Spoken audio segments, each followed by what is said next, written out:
Пошли. Все вместе. Какие ваши доказательства? They want you to comply. Cancel culture is about canceling. Кокаином. Up yours. Woke moralists. Up yours.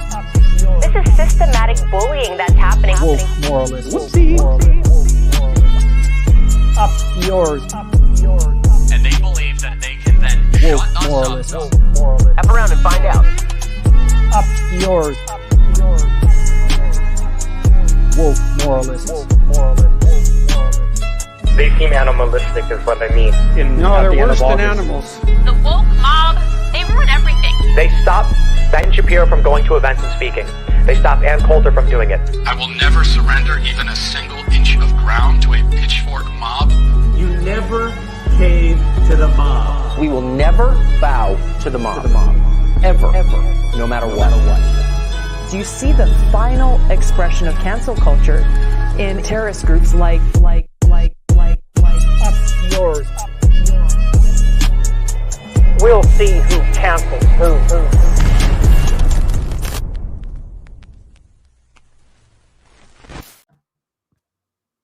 Hey. Hi, Lance. I know you see that we're missing someone today, muted, and bud. we have some really unfortunate news. Matt is no longer part of the podcast.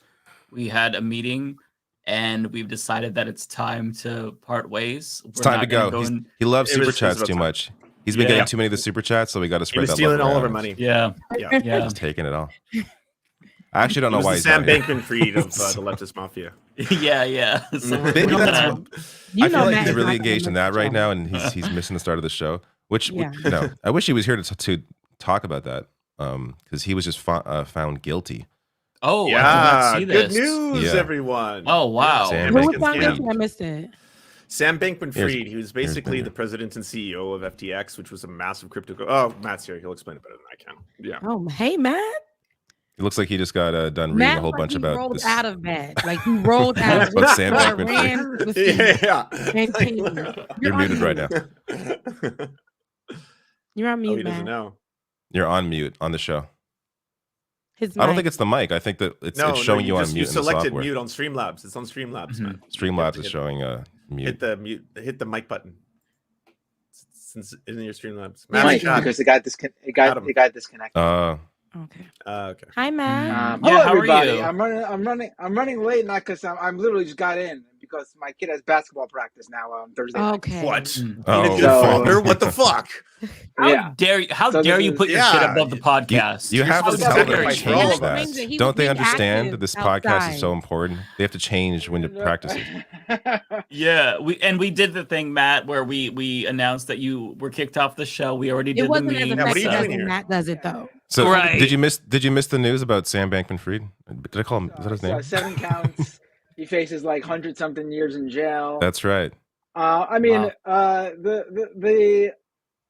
he clearly was screwed going into it. I mean, the dude perpetuated probably one of the biggest financial frauds in U.S. history. The idea that there were people who, there were people who literally thought he wasn't even going to be arrested. Like there were people who literally thought he had like political connections that were going to get him, that were going to allow him to just get away with it completely.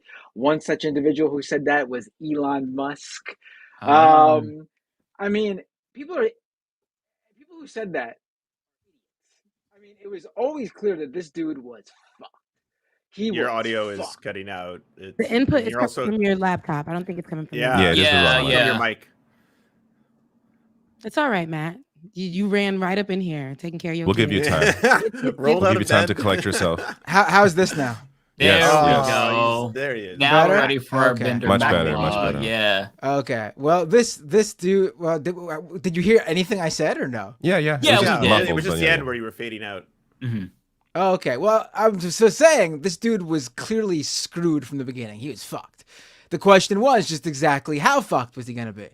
Now we know he's very fucked. He's gone to jail for a long time. We'll find out exactly how long soon. I'm sure there'll be a very long appeals process, and it'll take a while, but this dude's going away. That's some good news. If anyone doesn't know, by the way, Sam Bankman-Fried was advertised as being someone who was going to like save humanity. Like there was all these YouTubers who made videos on him where like Sam Bankman-Fried is trying to make as much money to save the world. He's going to give all his money away to worthy causes, so he needs to make billions of dollars. That was his persona. Like that's what he was advertised as. And meanwhile, he was scamming people for billions of dollars. You know, transferring money into his own shitcoin, like alternative proprietary cryptocurrency and shit.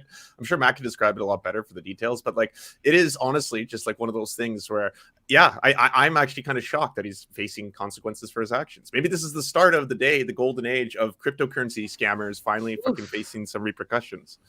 Well, the thing is, this guy didn't perpetuate some like complex financial fraud where no, you have to understand, we gave these loans out and then we bundled them up and we sold them somewhere else and no one could find the paperwork, so now we got to take that family's home. That is a financial fraud you could get away with apparently in this country because it's complex. There's a lot of different machination. We screwed up. It wasn't purposeful. He was literally just siphoning money from one of his companies, which was his customers' funds, to another one of his companies, which was the company that was making risky bets using those customer funds. There was a direct line to me stealing your money. So he was always screwed. He wasn't some genius mastermind who put together some crazy plot. Those are still the people who got away with like the 2008 financial crisis. SBF's financial fraud was crystal clear the second the whole FTX rug was pulled out from underneath him last year. How do you think he would get away with it if it was that obvious? I feel like there was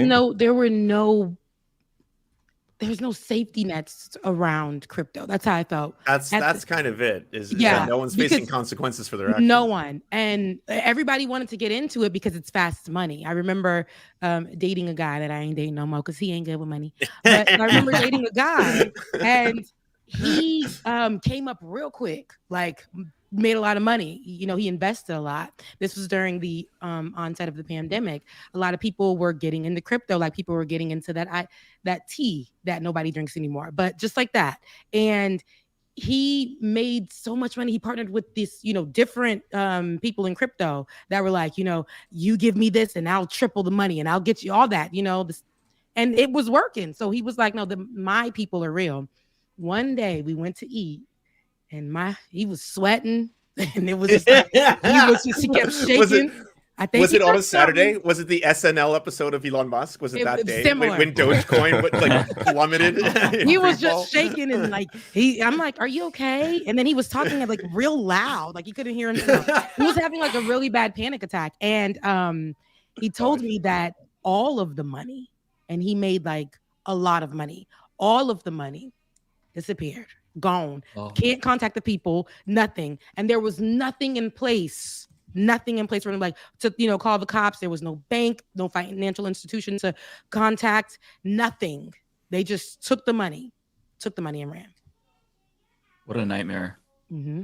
Never have all your money in one place. If you have that much money, that seems like an obvious thing. I think it's like an addiction though. Once you see it start growing and you're like, okay, let me pull it out. But they're like, look what you made here. Look what you can make. You can make this. Look, I promised you can make this.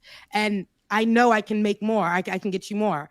And people were studying. Crypto was such or whatever. But people were studying, were reading books. My brother, he came from Haiti and somebody put him on the crypto. He was doing good. But he ain't put all his money there. He was smart enough to pull some out, invest in some things. But one day he woke up, panic attacks as well. Okay, money wasn't there. Money wasn't there. God, it's so volatile. Just what a nightmare. Yeah, it's criminal. When you look into a lot of, pretty much every single cryptocurrency token, when you look into it, it's from like they're all just scamming. Like it's every single like I'm sure crypto people are gonna yell at me, but I have a whole podcast which I haven't done an episode in a little while. I guess I got to do the SPF going to jail episode because I've been so busy with other things going on in the world. The guy, that's the thing. Like I wish I could have followed this. I really could not follow this trial. It just seems so unimportant compared to the other things going on in the world right now. Like I knew from the very I almost like there were interesting stuff that came out. I'm not downplaying what's going to be a great scam economy episode, but there was nothing like absolutely new. Like the new information we got was like, oh my god, like they said that, or that was how that person. Well, that person was so open in that text to SBF about what they were doing or whatever. But it was nothing new in terms of like information. It was crystal clear a year ago when this all went down what was going on here and that this dude was screwed. And then to top it off, he kept talking months to anyone who would talk with him publicly after FTX collapsed, just literally giving away the crimes he committed openly. He did it in interviews. He did it in news interviews. Like this dude was so screwed. And like, you know, it's just so interesting to me. And he's a super young man, right? Oh, like, yeah. He's in like in his early 20s. Early 30s. I want to correct that's young. Matt, though, by the way. There is one coin that is very valuable, and it's been approved by Scam Economy. It's surfcoin.com. If you go to surfcoin.com, get in on the ground floor. You can invest now. It's a very valuable coin. You'll make lots of money. I highly recommend it. Surfcoin.com. Sounds very similar to a show I know. I know a show that has the same like name. Don't believe them. All right, if you want to make SURF, XQC. That's the difference. Okay.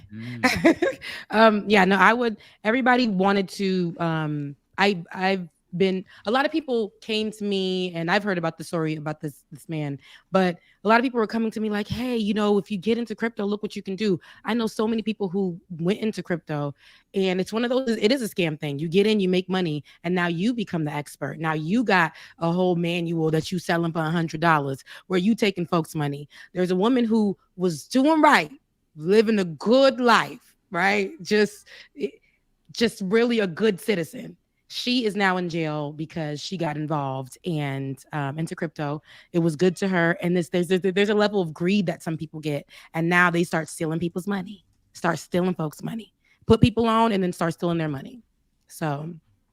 Well, I mean, the whole purpose of getting people into crypto is so that new money comes in so you can take it from them.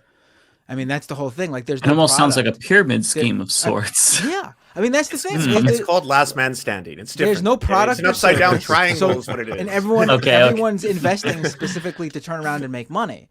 Where's that money come from? It comes from the most recent sucker who put money in. Who doesn't want to make fast money right now? Like, especially during the pandemic, when people are getting laid off. Who doesn't? Like, I mean, if you're at a time when you're so desperate, though, like they prey on those type of people, especially too, who are really needy and will do anything to make sure they save their home or whatever, and they'll take from them. And I think that is it's predatory. And so I think a lot of people who got away with this stuff, there's a lot of startups that got away with it. People that only been crypto companies for like 30 days got just stealing people's money. A lot of meme coins. Celebrity, by the way, Jimmy Fallon, Snoop Dogg, Eminem, right. Every single one. And none of them have apologized since NFTs became worthless. Like that happened. Right. They're worthless now. But like you push that on all of your fans. When all these pump and dump like shit coins like Logan Paul, he said he was going to return the money. Hasn't returned the money yet. CoffeeZilla is a great YouTuber to follow on this. He's been holding his feet to the fire. It's like they're exploiting people's desperation and they're using their platform and legitimacy with these people to do it. And a lot of these folks, like if you're a Logan Paul fan, I would imagine you're really young. Maybe you just graduated high school. You don't know what to do in life. You know, we're not given a guidebook on how to adult. So if this person who you trust says, "Hey, invest in this coin," it's not a pump and dump. Wink, wink. And you do it, and then the rug gets pulled out from under you. You're just kind of fucked. It's so sad, and these people need to be held accountable. And they should be. There's so many it's criminal. When that happened to my ex, I was just like, "Can you do anything about it? Like, is there anything?" Nothing. It's so criminal. And I've also seen people, what they've done with the money. Like, people will get the money and just do evil things too. Like, I mean, I've seen people blow money on all kinds of things, drugs, just all kinds. Strip clubs ain't bad, but blow money on that, like just a whole bunch of things. And fast money is just, it can be really detrimental. Like, it's just as long as they got to use the money, though. Right. A lot of people, they have that money. As long as the strippers getting paid, you know, that's not right. Support sex workers. Yes. I remember there's a Joe Rogan podcast like, I don't know, 5, 6, 7 years ago, where there was some crypto guy, and I forget who it was, but he was like talking about, in 3 to 5 years, this is going to be like other currencies are going to go away completely. Crypto is going to run the show. Like, it just. John McAfee said he was going to eat his own dick if Bitcoin didn't reach $100,000 by a certain period, and then that period passed, and he never did it. But yeah, it was Doggy Coin, whatever. Bitcoin, Doggy Coin, everybody's coin. Dogecoin, yeah. Those celebrities that had their own, everybody had their coin, but where are they now? Like, nobody. It just literally disappeared. Like that tea they were selling during the pandemic. They were really out here just pushing these scams on people, these pyramid schemes on people, and then it just went away. So many people are hurt because of this right now. Like, they're hurt, but nobody's saying anything about it. What is this? What is this tea you keep mentioning? I'm trying to remember what tea. ISOT. Dang, I need to remember. I thought you were talking about kombucha, because that was a big thing. People. No, I love your kombucha. I know I drink it every day on the show. Every Thursday on the show. Yeah, I ain't got it. I feel it gives you a +1. It's awesome. But no, it's this tea. It was along with the crypto, along with that, it was the ISO tea. I hope I'm saying it right. ISO tea. I know I don't remember this.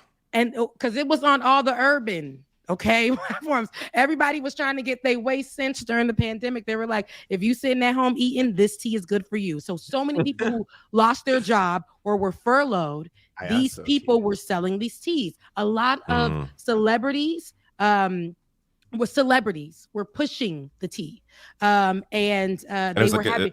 It was a pyramid scheme, wasn't it? Yes, it had to be, because it's made out of papaya fruit extract. It was crazy. And then they were holding courses. I remember because a friend of mine, I was at her house and she's like, "Girl, hold on, I'm furloughed. I got to get some money." I said, "Oh, how are you getting money?" And then I just see a whole bunch of Black women in this Zoom, and they were literally getting scammed. I had to tell my friend, "Hey, baby, that's a scam. That's a scam. Who are you going to sell this tea to? Everybody is sick. The world is. Where are you? Where are you going? What are we doing?" And she put money into that and lost hundreds of dollars during a time where we needed every dollar. And all of them celebrities and Instagram models and all of them have yet to say a thing about that, because they're not drinking the tea.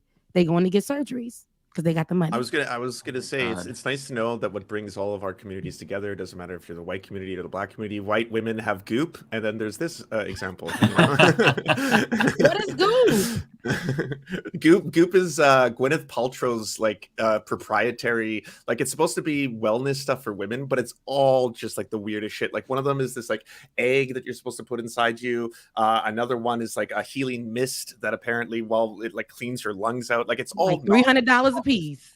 Oh yeah, so expensive. So expensive. Yeah. And it's being sold to other like celebrities, right? Like, so jack up those prices.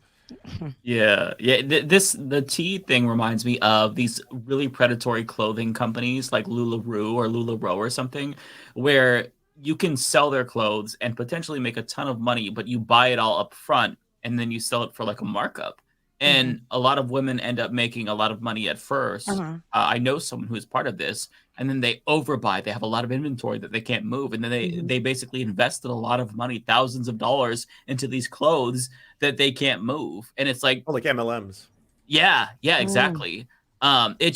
It is so sad, because everybody is desperate, and we all are trying to find ways to make money. They prey on those type of people. Exactly. They prey on those type of people. There's a woman, her name is Coach Stormy. She goes by Coach Stormy. She's the one that said, if you eat too much on your plate, it was something that went viral. I mean, it went viral. She said, if you eat too much on your plate, like, it's unbecoming of you as a woman or whatever. But there's so many women around. She's predatory to a certain type of woman, and women who think that, okay, if I follow this woman's ways, it's going to make me more of a woman. I'm going to be more like I'm going to make more money. And it's just like, I don't like that. I don't like that these people are like, they go from people who are already down, don't feel good about themselves, don't have money, and they'll go and take everything from them. Everything. Yeah, it's predatory. They'll take everything from them. And that's what I think about the coins. Like we ain't hearing about no more. So yeah, down with Sam. Yeah, I will say the only legitimate Bitcoin or crypto venture, NFTs in particular, was Trump's. Those were great. You know, those sold out. Those are doing well. I bought a bunch of them, have the whole collection almost, and you know, I'm doing. I almost great forgot he did that. Wow. Yeah. And he had a video or two. Yeah. He's like, everyone thought it was going to be something serious, but it was for a fucking NFT. That's right, like a big announcement coming. Yeah. I remember it was so funny seeing the Fox News reactions. I know we all did videos about this where it's like, okay, and the breaking news, Trump's announcement is NFTs. Okay, well, moving on. It's just like, yeah, even they couldn't really, you know, there was nothing else. Shine that shit. There was nothing else. Yeah. It was low vibrational plates. Do y'all remember that? Low I remember those. I also remember water that everyone started, ionized water, because everyone said it was going to like heal you and stuff like that. And then it was a time, man. Yeah. It was a time. Those 2-3 years, that was a time, man. That was a time. Like, Jesus, people were just getting got. Like, you can't put two ribs on your plate because some lady online who's selling tea, who got a small waist from surgery, said it's low vibrational. Now it's a whole thing about low vibrational plates, and she was marketing low vibrational plates, and I'm like, this is terrible. Like, I hate it. I'll just say we were all drunk, you know, during COVID. We were also depressed and shit faced. We were depressed, drinking. We were. Yeah. It was a time. It was a time. How did we get all this shit, but nobody decided to sell magic beans or something? Or maybe they have, but like, I mean, I want to. That's essentially what NFTs. I mean, that's essentially That's true. All these scams are basically some form of magic bean. They were all magic. Yeah. Yeah, that's true. Yeah. That's true. Think of how all of this would be solved if we just all had like a basic income of like we were all just, you know, a basic living, basic income. Yes, some kind of universal. I mean, in addition to like other sorts of, you know, obviously, you know, healthcare and everything. But like, it's just people have to come up with this shit because they want to make a lot of money. They want to make money. They can't afford to live. They're like, you know what? I'm going to scam some people, and then you know that's what ends up happening. If these scammers just had a basic, you know, a basic income, maybe they could do something else with their lives. But I don't know. That's true. I mean, not the ones that are like at the top of the scamming, like Sam, but like the people who get involved, who think that they're doing, you know, they're actually joining something that's going to make a difference in their lives. Yeah, and there'd be less desperate people to prey on, for sure. Yeah. Ivermectin, another one. Somebody, there was so much. Yeah, you got to say horse-based, or we'll get kicked off of YouTube. Apparently. Oh, that's Still, they're still like that. No, I don't think it's the thing anymore. Well, it's just funnier to say horse paste. Yeah, it is also funny. Yeah. The horse paste peddlers are saying they were vindicated. We've talked about this before, so I won't rehash that. But it's very funny because they were not. But yeah. No, they absolutely were not. They did the exact opposite of that. Before we get to anything too depressing, I do want to share this because this is kind of goes into this conversation. This is from The Guardian here. UN decrees Amazon, Walmart, DoorDash for shameful wages and union busting. Human rights experts at the UN says U.S. companies trap workers in poverty, forcing them to rely on food stamps and Medicaid. It's pretty wild when the UN humanitarian rights wing, you know, come out to say, hey, the U.S. is effed up and look at these corporations. Like it's good. I think it's fantastic for the UN to highlight this because we've known about this for a while. Of course, you know, many of these politicians, activists have discussed these sorts of low wages and their impact on the rest of society. But these big I thought it was shoplifting. Not yeah, because it's Walmart. That's what we're told. The picture, no, they could have used a better picture. But these huge companies that make so much money, I was talking to a friend at the company. I wish I could just name them. It's crazy. The place that I work at my 9 to 5, they allege that they can't continue to pay better. They actually are finding ways to lower wages. I was just hit. 2 days ago, they were like, we're lowering the wages by changing your time at work. They try to make it fit. Math doesn't math. I didn't complain, but other people, have it worse. And I'm just listening to a lot of people talk, and they were saying how the company that I work for didn't, or saying that they didn't make any money, so we can't get the bonuses, we can't do anything like that. Honey, I'm like, that's not true. So much research has gone on. This company has made billions of dollars from us and from other people that they're preying on, and constantly I sit there and I'm like, I can't. The fact that I work for these people is ridiculous, right? But I got to. But the fact that I work for them is crazy, because a lot of what I'm seeing is companies like these big companies like Amazon, Walmart, all these people who, and then the company I work for, if we were to dare try to create a union, honey, y'all would never see me again. Never see me again. Don't know where I went, what happened. They'll come get you, okay, feds. But these companies are so upset that these people have audacity. Employees have audacity to want better and to hold them accountable, because they will sell this story to their employees and say, hey, this is why we can't give you more, because we're hurting. And not this company is hurting. You guys made so much more than the year before. So how are you hurting this year? Because it sucks, but I'm glad that other people are seeing and are aware of what's going on. I hope that it causes change. I know with that young man, I think it's Christopher Smalls, who was with the Amazon union, and he became really, really well known off of his efforts. But I know that he's been attacked too by Amazon and blacklisted and all these other things. Like, they try to make him out to be a criminal for just holding them accountable, especially during the pandemic.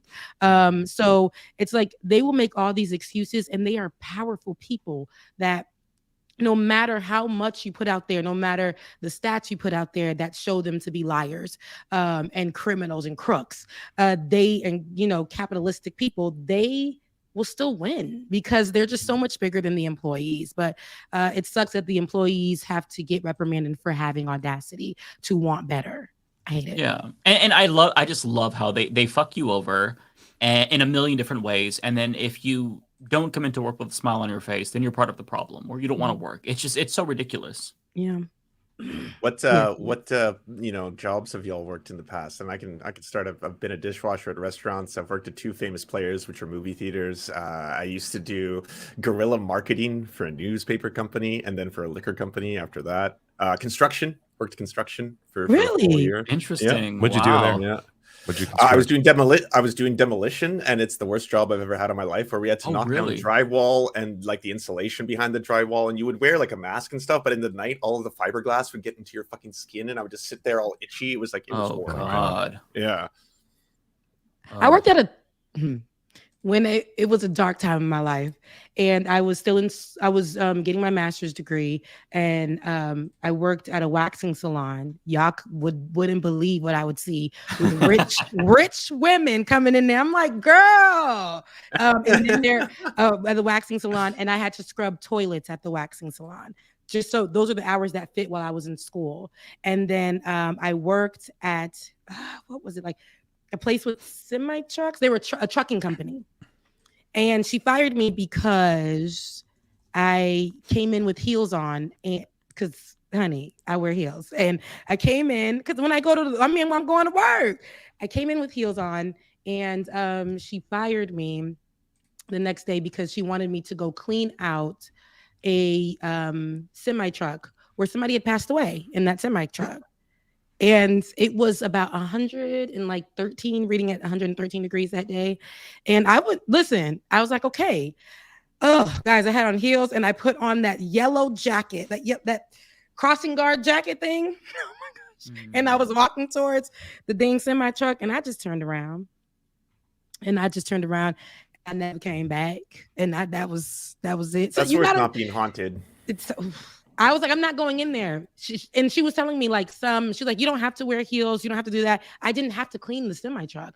I was just responsible for the technical part of it. Like just telling them where to pick it up, drop it off, but she just told me, she's like, I need to clean it out. I said, okay, I'm going to do it. I'm going to do it. I need the money. Oh no. And I'm like, somebody passed away in this. I can't. I'm not doing it. Mm-hmm. Yeah. Oh, that's bad. That's really bad. Yeah. I've worked for a bunch of different jobs. All of them shitty. I've worked for Xbox customer support. Yeah, we know that story. That sounds awesome. What are you talking about? I walked off the job and never came back. Yes, I've worked for Subway, Blockbuster. I was one of the Walmart workers who was paid so poorly that I qualified for food stamps. And was already had a bachelor's, was getting my master's. I was very, very depressed at the time. Yeah. All the shitty jobs, all the shitty retail jobs. And I think have you ever been fired? I've never been fired. Close to getting fired though, multiple times. One of them was when I was working at Subway. At that time, I was already working at Blockbuster 2 and going to school, so I had multiple jobs. And they wanted me to clean the toilet. It was before dinner rush, and we were preparing for that. And somebody had explosive diarrhea all over the toilet, the sink, the mirror. And they're like, "You have to clean this. This is your job." And I'm like, "I'm sorry, but no." That sounds more than just explosive. That sounds intentional. It was as if they stood up on the toilet and they just shit explode like a shit bomb. Oh my God. And I'm like, listen. I'm not qualified to do this. There's so much shit there that this is not just a one-person job, but I'm gonna get hepatitis. And I'm sorry, I don't make enough money to do this. This is above my pay grade. But so you need to put yourself up by the bootstraps. Okay. Yes. That's the only way you can make it here. Yeah. Well, I was saved though because my coworker came in and he did it. Otherwise I was gonna be fired, or probably not fired, but maybe written up. But the manager was very, very mad and called me and reprimanded me. And I'm like, I draw the line there. I'm not gonna do this. Yeah. But I was in a position to where I already had another job, so I could kind of, flex my leverage. But if it was just that one job, then I would have had to suck it up and probably actually vomited because it was bad. So yeah. I had a really weird job. I worked 12-hour night shifts, which was very fun. Completely destroyed me mentally. What? What was the start time? It changed. I think it was 8 p.m. for a while. I know that. So 8 p.m. to 8 a.m. Oh. I'm sorry. Yeah, no, it was not good. But it was customer service, but it was for it was for a website that broadcast international TV for people that were living in North America that wanted to watch shows from back home. So part of my job was to watch shows that I did not understand because it's a different language, and look for issues in those signals while I'm also dealing with customers who are having issues. So 12-hour night shifts of watching TV from India, from all over the world. That's but weird. India really stands out because they have a lot of crazy soap operas with these these crazy camera angles. Yeah, because you have to look for issues in the signals, right? So part of the job is going through each channel and seeing if there's any problem with this channel, any problem in the signal, and then report it if there is, and then also deal with the customers. Watching TV, but if it jumped or something, or if the yeah. Because we're talking. Did you work for an IPTV company or something? I'm not sure how would classify it. We're talking this is probably just around when YouTube was just launching. This is 2007. Okay. So it was early days of online YouTube, TV. Yeah, YouTube was around for 2 years then. Yeah. Yeah. So it was a weird job, and it was also not a lot of pay either. And then I've had a lot of my jobs is me not getting paid, because I really tried for a while to break into writing about video games, as a gaming journalist, and I wrote so I did a lot of just free work for a lot of sites. But then I wrote a couple articles for IGN.com, massive website. Oh, that's big. Yeah, that's yeah, huge. and they never paid me, and they were supposed to. I've been on jobs like that too. I sent the invoice in. Well, fuck 'em. Yeah, I sent the invoice in. I tried. I followed up, and they just ghosted me. They never. And the articles are up. They're not terrible. The editor was happy with them. So, but this is a company issue. They just did not. And apparently this is a widespread issue. At least it was back then. A lot of writers would just, would submit work and they just would not get paid. and because they're remote, they just figure, hey, we'll wait this out. This guy's not going to get to us. And because I'm in Canada and they're American company, they was like, yeah, he ain't. Like, this is good. What's he going to do? Yeah, what's he going to do? So yeah. Matt, what jobs did you work that were questionable or? I was a dishwasher at Applebee's for a number of years in my youth. I liked the job because I got free food, and at the time, Applebee's was really good. When the food was kind of fresh. What's up?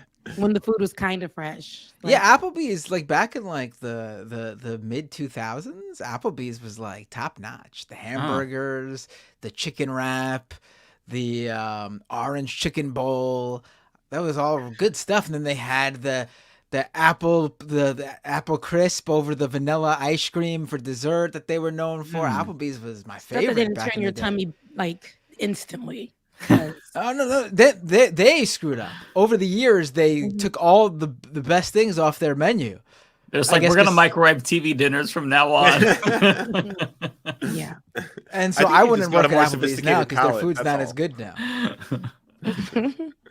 Do you go to Applebee's? Like when you go to Applebee's, do you sit and like remember the time that I've you not worked been to there? Applebee's in years, and that Applebee's I worked at has closed down since.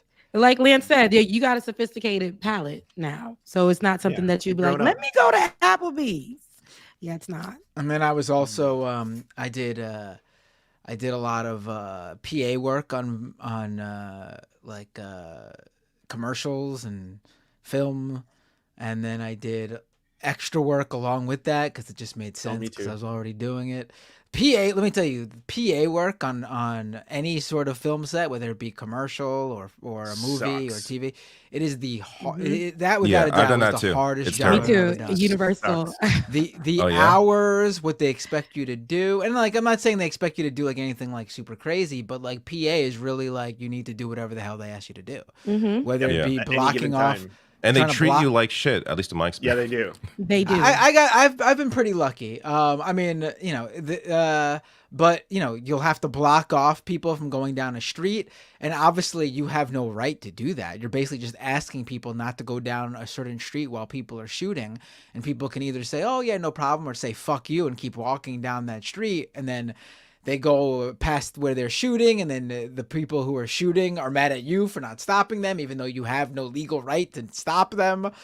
You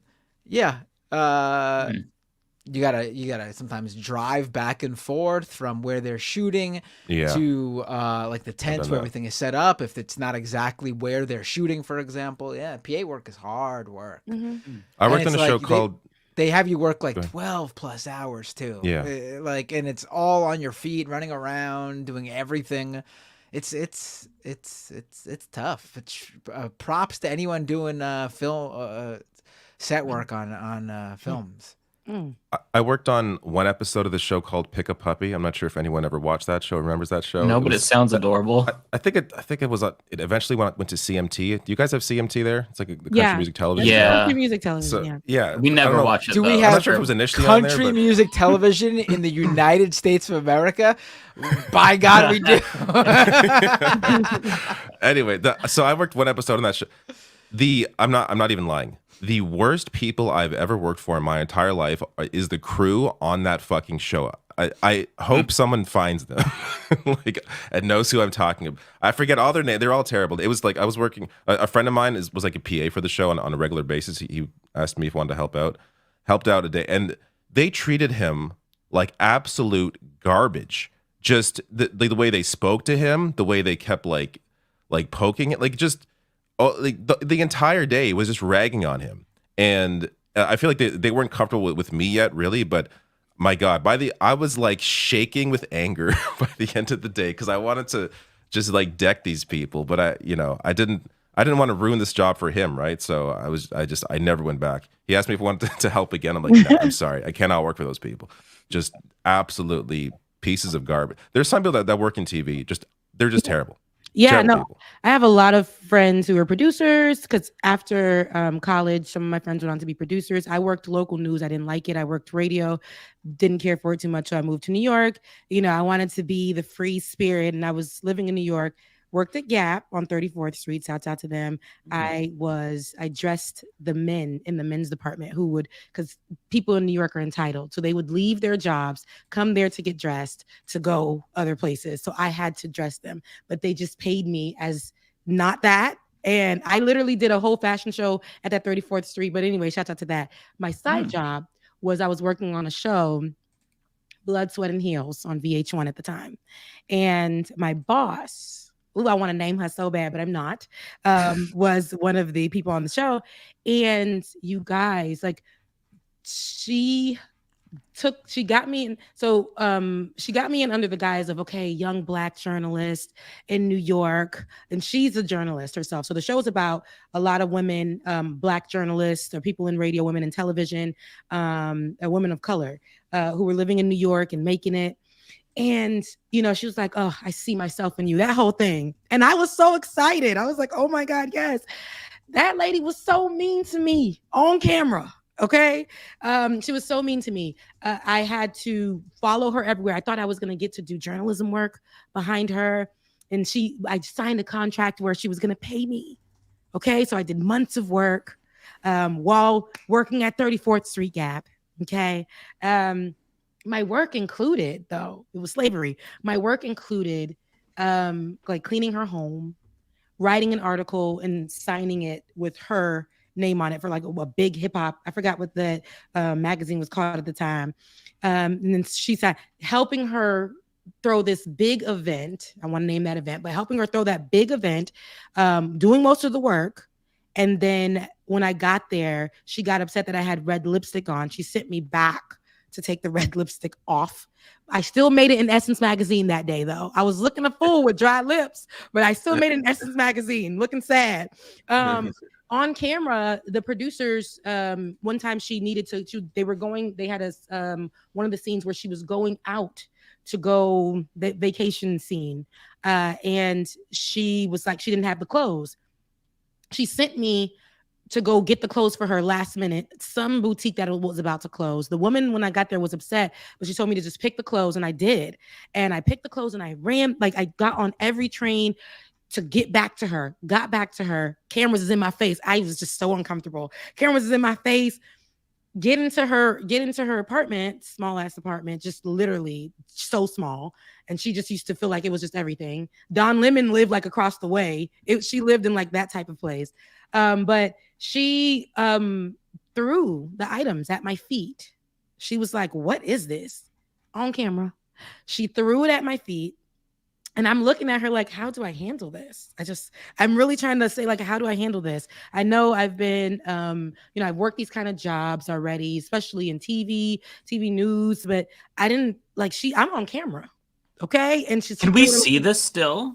No, I told them when I left. So I left I left that day and I never came back. She sent me a cease and desist. She said, no more. Like, don't give him my information out. Cause I knew a lot about her.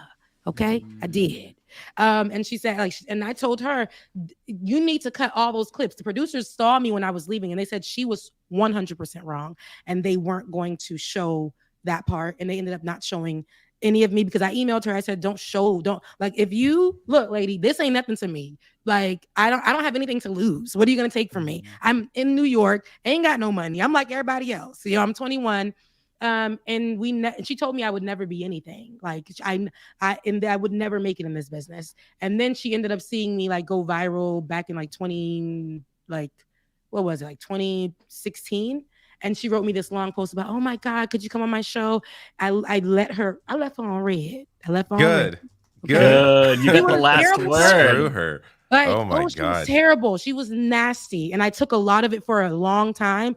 And that was the last straw for me. Like those people in power at that time, people don't even know her name today. But in the time, like those people in power, they are so mean. They're so mean. I don't get how people can get like at one point she must have been, where you were, right? Like unless she was always in a privileged position. No, but she I wasn't. imagine so how do you go from working is it just like, oh, I got mine, so now I get to do this to other people that they did to me? Like that I guess that's the mindset. Back then, when you we're looking for internships or assistant jobs.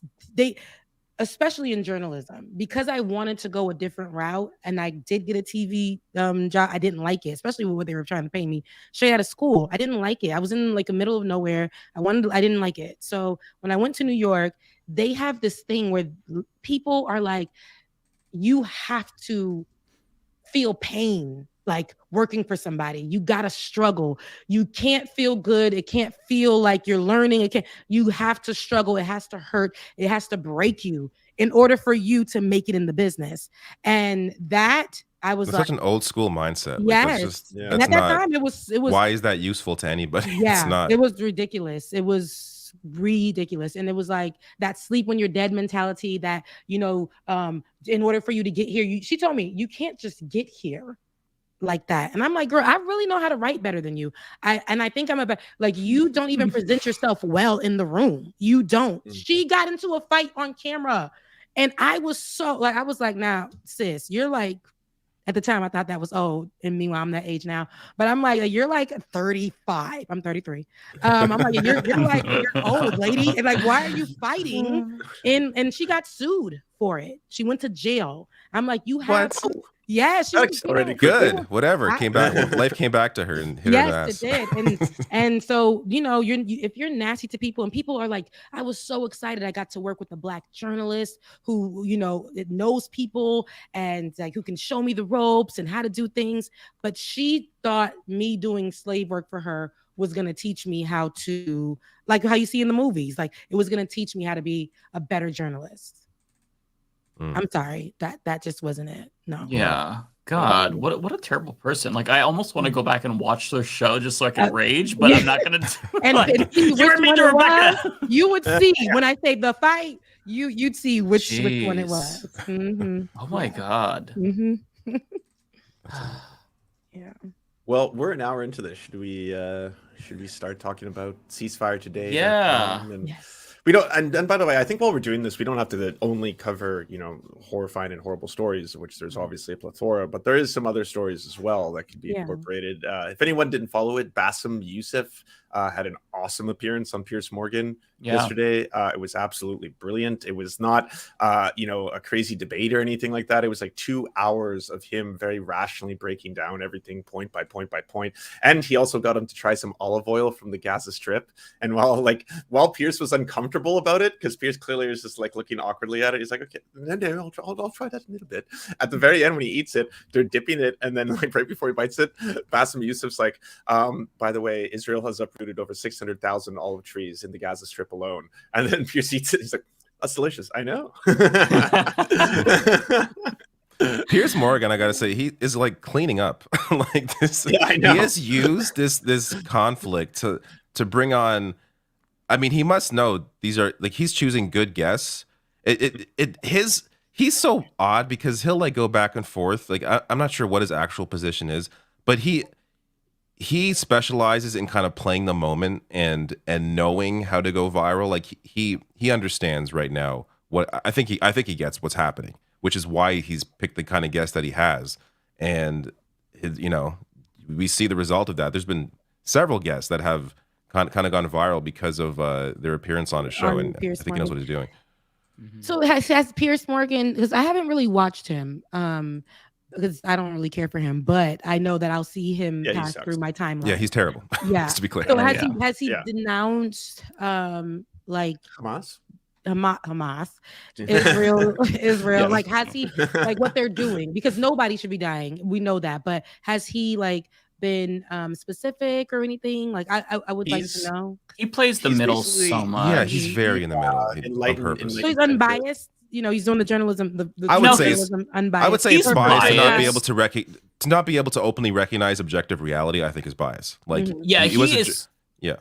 Go ahead. Yeah, he basically is being purposefully obtuse, in my opinion. I'm doing a video about this whole interview too because it was really, really good. And the moment that like I'm starting this video out with is him saying he doesn't know if Hamas has to be eliminated. How exactly do you do it in any other way than Israel's doing? And then so question. Yeah. Yousef made the point, like, okay, if there's a terrorist in the Empire State Building, do you blow up the whole building?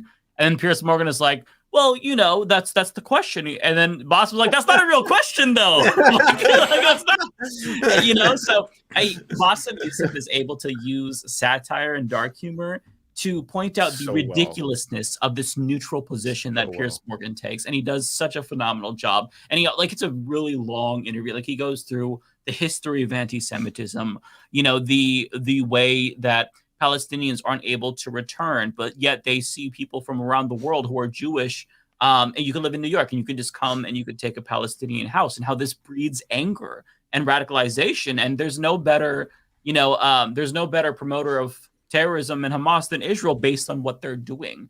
And so, it's a really, really good interview. But Piers Morgan, I think that, as David was saying, I'm pretty sure that he understands the situation, but as a journalist, he's got to play the middle. He can't, there are boundaries that he doesn't want to cross.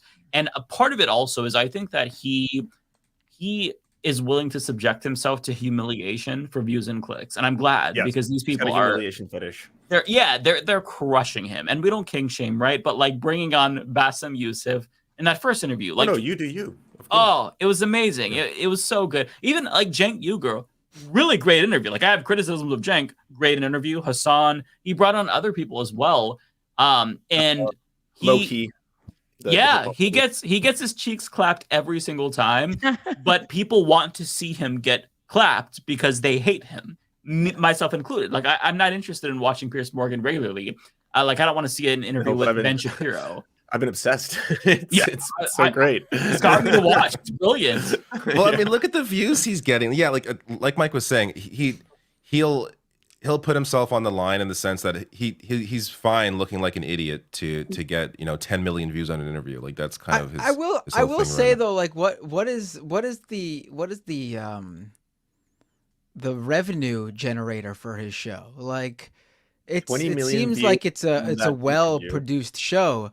I doubt getting a couple 100,000 views on Twitter. Oh, he's getting like tens of it's 20 million people. His YouTube, but 20 million YouTube views is a lot of money.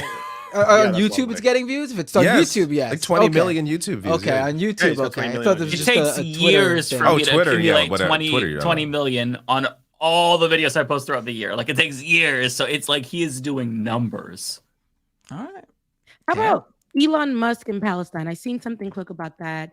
I didn't go into it, but he probably about the woke mind virus or something like that.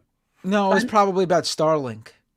Funding? Oh, okay. No, something about him on the right side of it all. That's probably the Starlink. No, he's not on the right side. He offered. I didn't go a bunch of people. A bunch of people called him out for hypocrisy on him providing Ukraine with Starlink satellite services when their internet communication was cut off, and how when Israel cut off Gaza's internet, there was no push for Starlink. But black people, there's a number of things here. First of all, Elon Musk is not giving Starlink to Ukraine out of the kindness of his heart. The United States government's paying him a lot of money for it.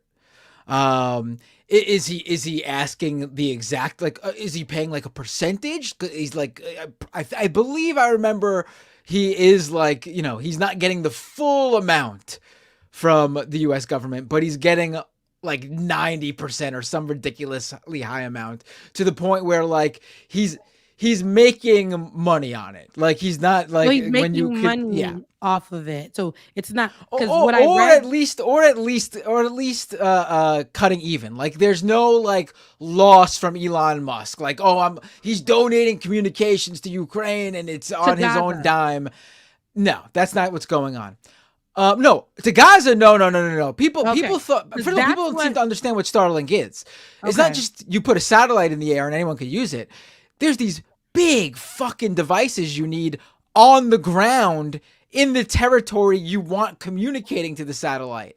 So if he was even able to provide if he even wanted to provide Starlink to Gaza, he needed to somehow find a way to convince Egypt or Israel to let these giant devices into Gaza so they could actually connect to the satellite. People seem to think Elon Musk could just go, oh, Starlink in the air, go give communication services to Palestine. No, that's not how it works. And that's problematic. But people were like asking him to do that, like it was. And then when the communications came back on, I heard people thanking him, even though nothing happened. He could not even even if he wanted to, he could not have done that in the amount of time because he would need to get the physical devices. That's not only the problem. Then a bunch of people started calling him out for it, saying, "Oh, you let Hamas use terrorists use your Starlink," and then he came out and said, "No, I'm only gonna let legitimate organizations use it." After I ask Israel permission to let them use it. Oh. So of course he's not going to let anyone in Gaza use Starlink. Who is Israel going to give permission to in Gaza to use Starlink? Please. That was his cop-out. That was his way to play both sides. That was his way to seem like he wasn't a hypocrite, that he has he has a flat line standard for everybody, but then also rein it back all the way because there's no way Israel's going to ever let him put a single Starlink device in Gaza. Okay. And also, by the way, a way for people to talk about him because he of course, once again, during this massive thing, he has to make himself the character. Like every massive story going on, he has to insert himself somehow. Yes, because I seen this story and I want to say it was on a very popular Instagram page, very, very popular Instagram page. Millions of people are, and the headline that they put for the story was Elon Musk to help Palestine. Send me it. Can you send it to me? Because I want to call that out. They deleted it. Oh, interesting. What was the I page? went to go look. I don't want to say. Okay, say it. But say it. I'm trying to protect these people, and I don't know why. Just DM. No, you gotta say it. But, who fucked up? They should get shit for it. Who fucked up? It's misinformation, but I think they caught it. Was it Pop Base? Was it Pop Tings? No, but was it the Daily Loud? I'll go through all these shitty ass social media news websites. I said no. In all the comment section, they don't go because on it says what they'll do is post the picture with their headline and then like a small caption, and then they'll say click here to read more. And none of the people in the comment section are gonna click there to read more. Was it the shade room section? And then He's gonna get it eventually. I don't know. And then they'll like I went to the comment section and I'm looking at everybody and they're saying, see, you know, not everybody is a bad person. And I'm like, no. Oh my God. Bad person. You gotta tell me who it is now. Oh my God, you're gonna make me go crazy. Was it Mashable? Listen, as long as I'm there, that will never happen. But I just hate it because it's like he is like, you know, the queen of misinformation on his platform and the leader of that. I hate that these other pages were trying to uplift this man. He's evil. And even if he were on the right side of it, he should be. Like, these are the people I feel like they're going to highlight that so much. And like we were talking earlier, David, sometimes they stick so much on that when they could be talking more about the issue to properly inform the people about what's going on and how they can help instead of focusing on But it's more of an interesting story that this jackass did this one good thing that he didn't actually do, but maybe he did. You know what I mean? Yeah. And now millions of people, however many people read that headline and didn't get updated, now think, oh, but he's actually a good guy because he did this one. And now they're going to carry that information for them with them for the rest of their lives, thinking that Elon did that thing that he didn't do. Yeah. Something all of you can do at home, though, is go to Ceasefire Today.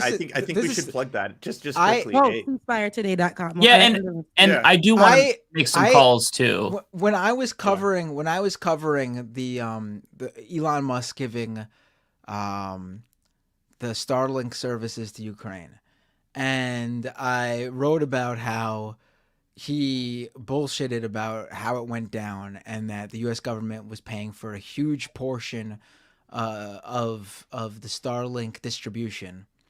I had received messages from like people connected to benefactors in Ukraine who basically were mad at me for writing about this because it was hurting their ability to work with Musk to get Starlink to Ukraine, because the reporting wasn't giving Musk full credit for it, and that it came out the U.S. government was paying for it, and Musk was no longer interested in helping them out because it no longer made him look like he was doing the whole thing. It is absolutely insane that anyone would give this guy credit for anything like that. Even the technology that he used to make Starlink, by the way, is very heavily government funded. All of you Americans, your taxpayers are paying for all of these companies that Elon Musk boasts that he's like, oh, I'm an independent fucking guy flying into outer space care, and all that kind of stuff. It like that's all public funds at the end of the day.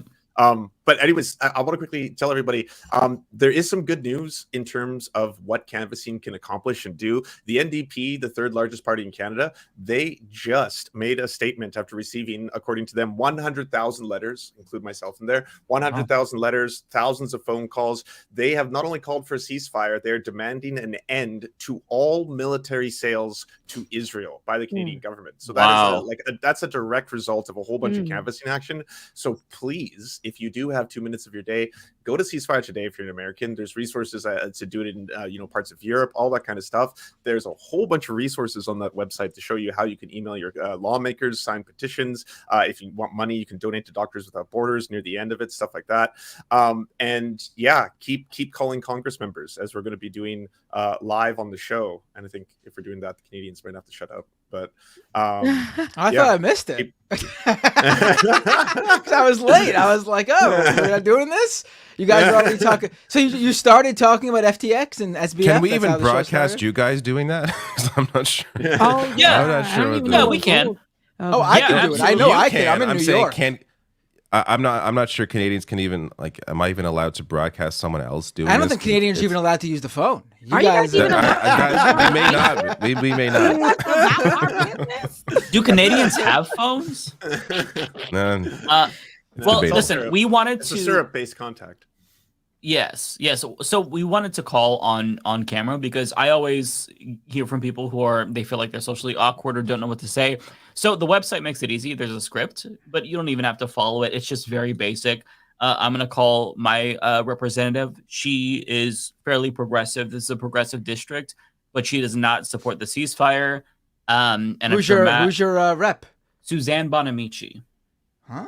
Yeah. So she's kind of like an Elizabeth Warren type progressive. And yeah, I think that also, by the way, there's a March on DC 11-4. There's also a petition. Highly encourage you to sign. Over 100,000 people have signed this. There's a lot of resources here. You can donate. So ceasefiretoday.com. It's 200,000 now. Very nice. It's 237 was the last count. Wow. Oh, very nice. Yeah. So yeah, I'll call. We'll lead by example. There's already one U.S. senator, not Bernie Sanders, but one U.S. senator has called for a ceasefire. I think it's going to be a domino effect. Keep applying pressure. The more pressure, Dick Durbin came out. Dick Durbin, which is not the first person I would have guessed.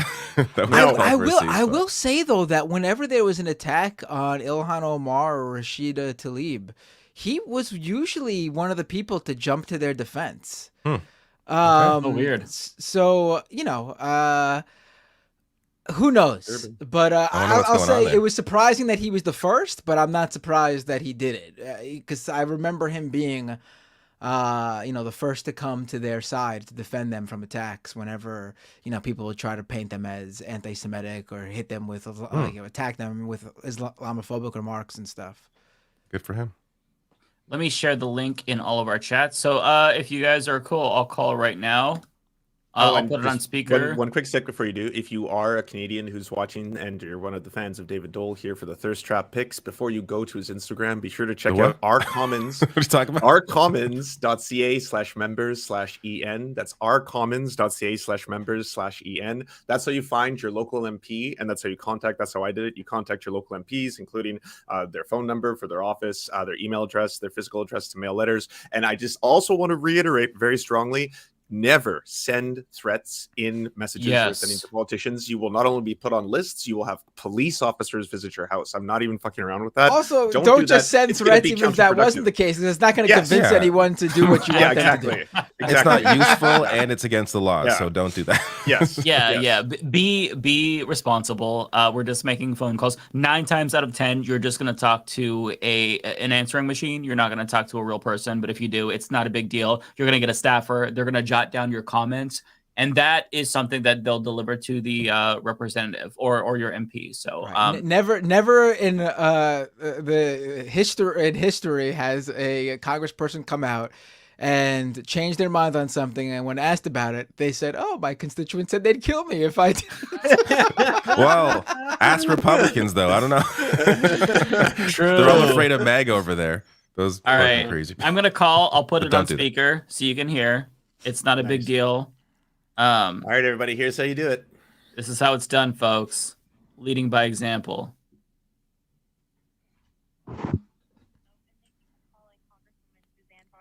Office in Oregon's 1st Congressional District. We're sorry we missed your call. Please leave us a message including your name, phone number, and email address.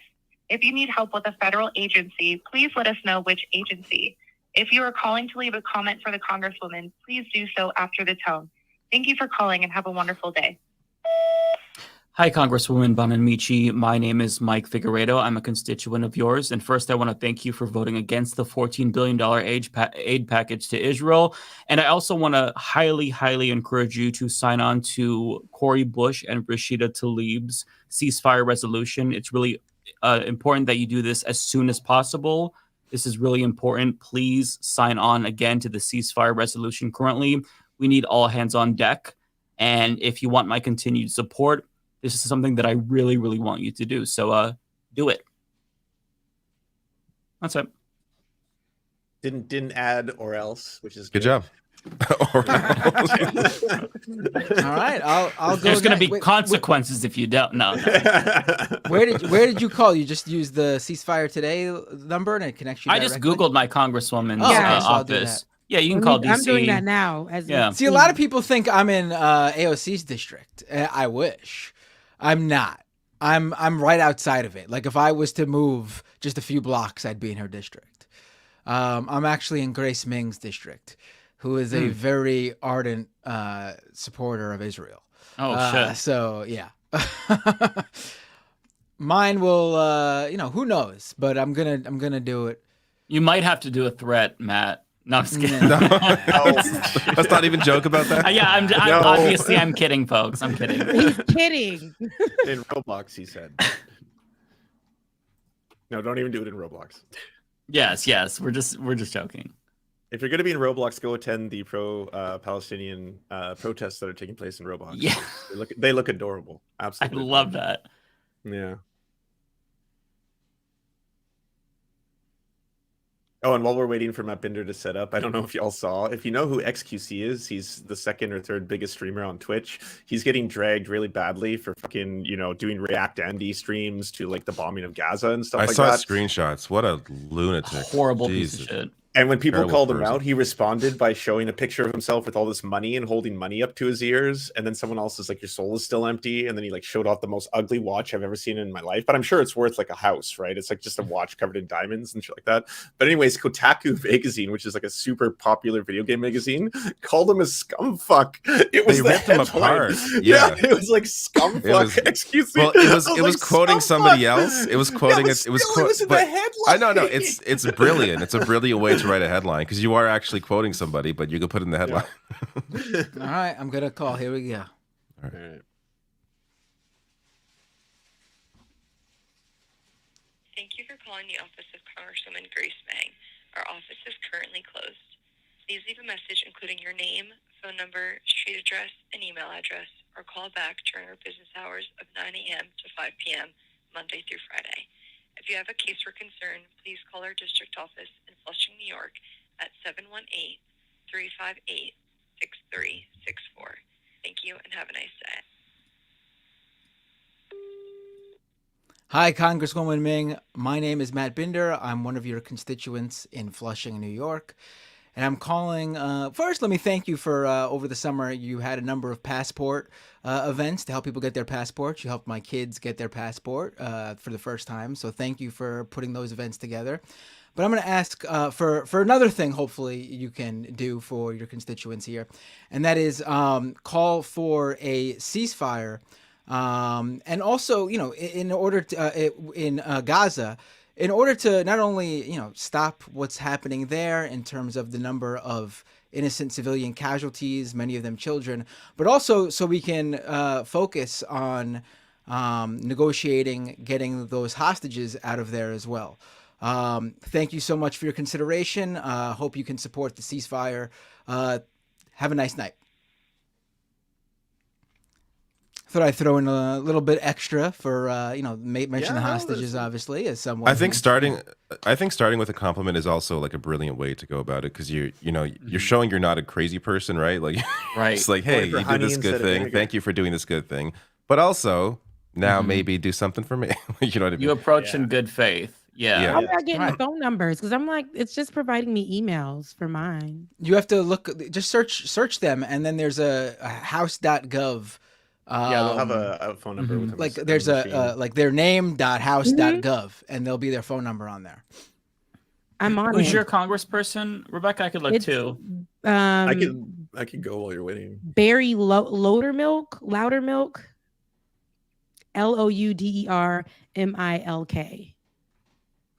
Barry, Barry.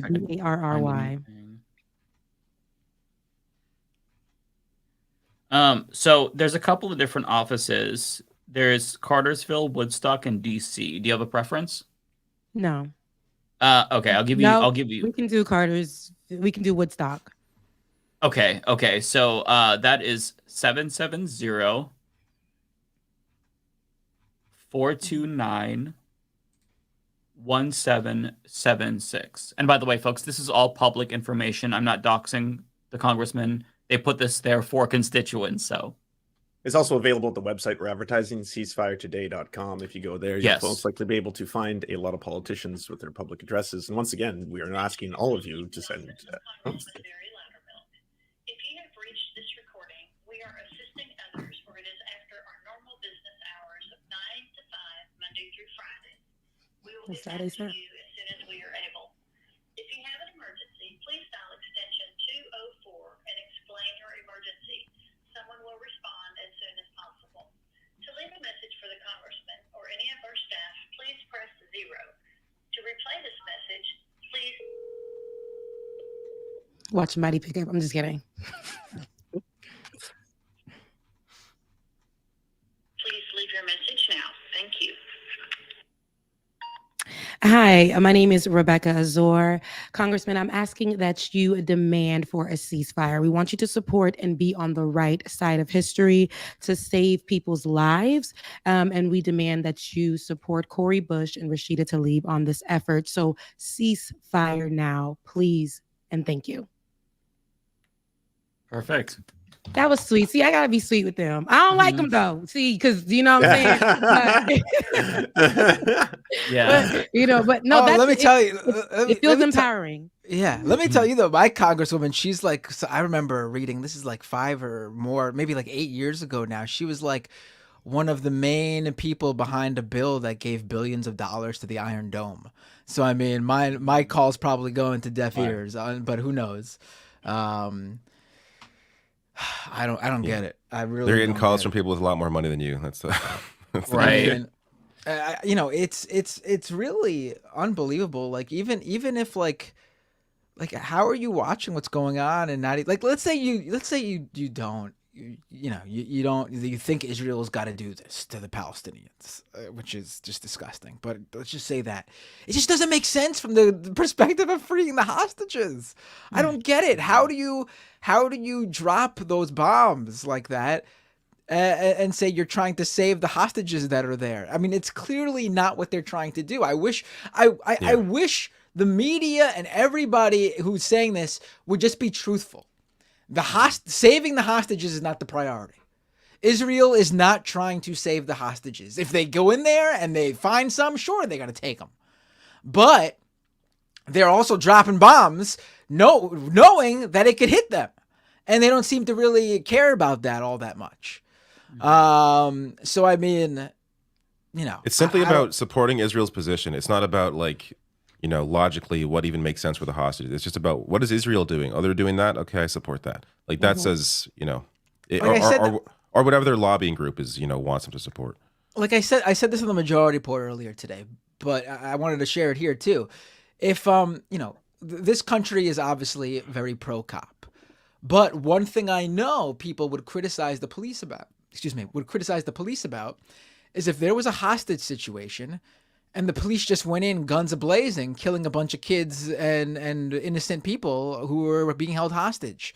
They would be... more like if they drop bombs on the location where the hostages were being held. I mean, everybody would criticize that and say it was an absolute failure of the police. This is the equivalent. Like, we would never, if someone during a robbery held a bunch of people in a store hostage and the police were like, we got to stop this fucking guy. Fuck it. We're just going in and just shooting everywhere. And if we kill some people, it's going to, we got to stop this guy.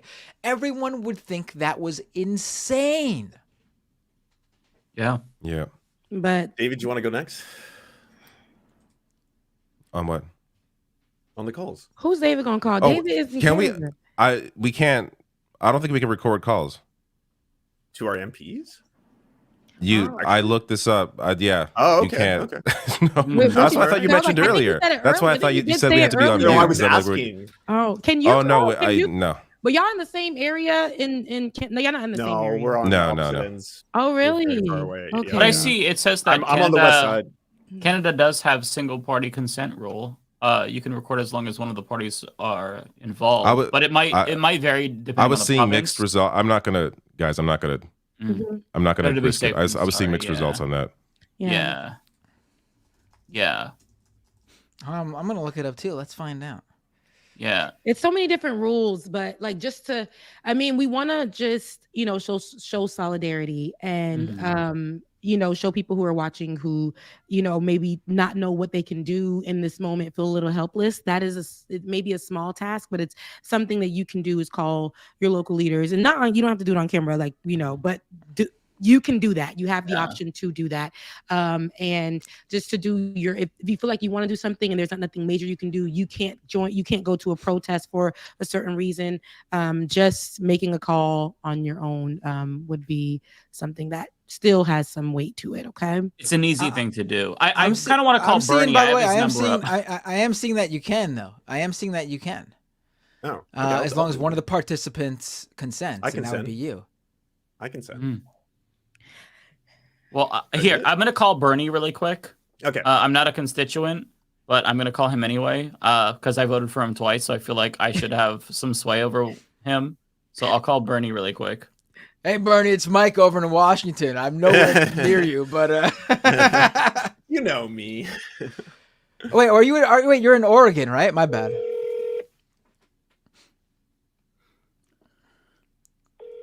What would you do, Mike, if he actually picked up and was like, hello? It's Bernie Sanders. I'd hang up. Hello, you have reached the official Senate office in Washington, D.C. of U.S. Senator Bernie Sanders. If you have reached this message during normal business hours, all of our phone lines are full as we are experiencing a high volume of calls. If you are unable to leave a voicemail, please call us back another time so we can record your message. You can also send us a message at www.sanders.senate.gov/contact. Thank you again for contacting Senator Sanders' office. Hi, Senator Sanders. I am so disappointed that you have not signed on to the ceasefire resolution, or really introduced the resolution that is a companion piece to the one that Congresswomen Tlaib and Cori Bush have introduced. It's so disappointing that you're calling for a humanitarian pause, because what happens after you get the humanitarian aid in? The bombs continue, and it's a half measure. And so I want you to be on the right side of history, as you usually are. I voted for you twice. I think you have a lot of great foresight, but on this issue, I really am so disappointed that you haven't done this yet. So I'm begging you to please reconsider and actually call for a ceasefire specifically, because this is what human rights organizations are calling for, and this is what Gazans are calling for. So please, Bernie, reconsider. Thank you.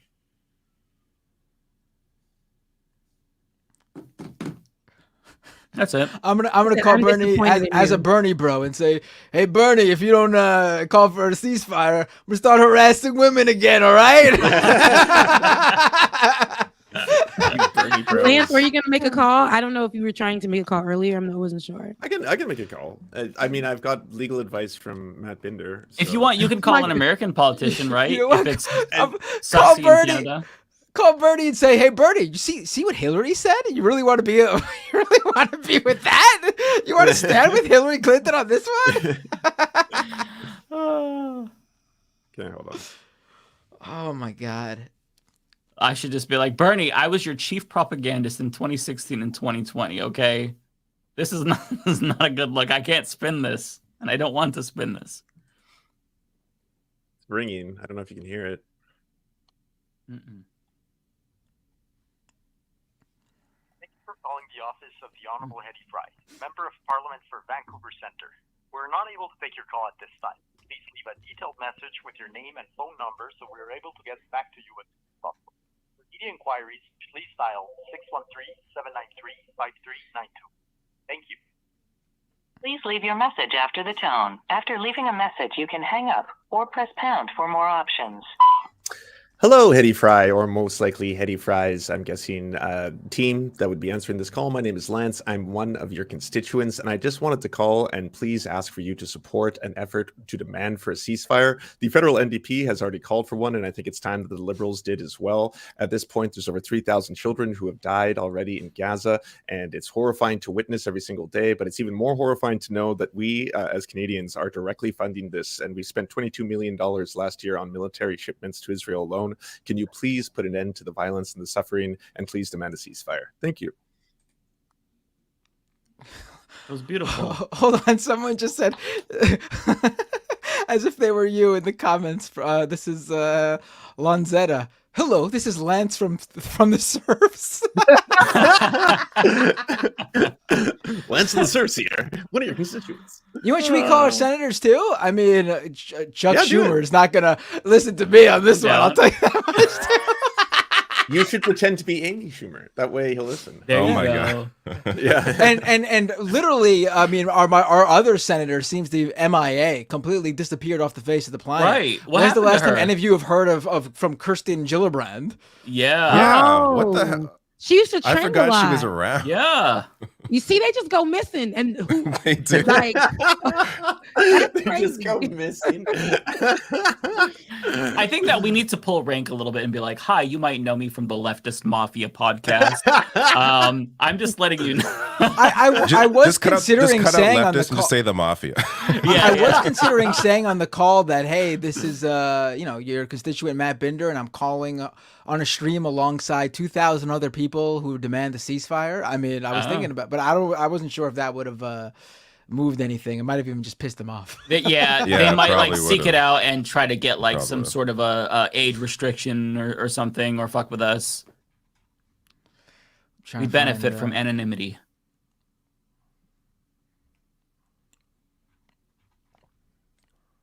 Who are you calling? All right, I'll call. Let me call Kirsten Gillibrand. That probably will have more movement than Schumer. Yeah. But maybe call Schumer and bring up Dick Durbin. I'm going to do both. Let's do this. There you go. By the way, I want we should give time to our listeners to do this while we're still on the air. So some of them are telling me that they're calling right now.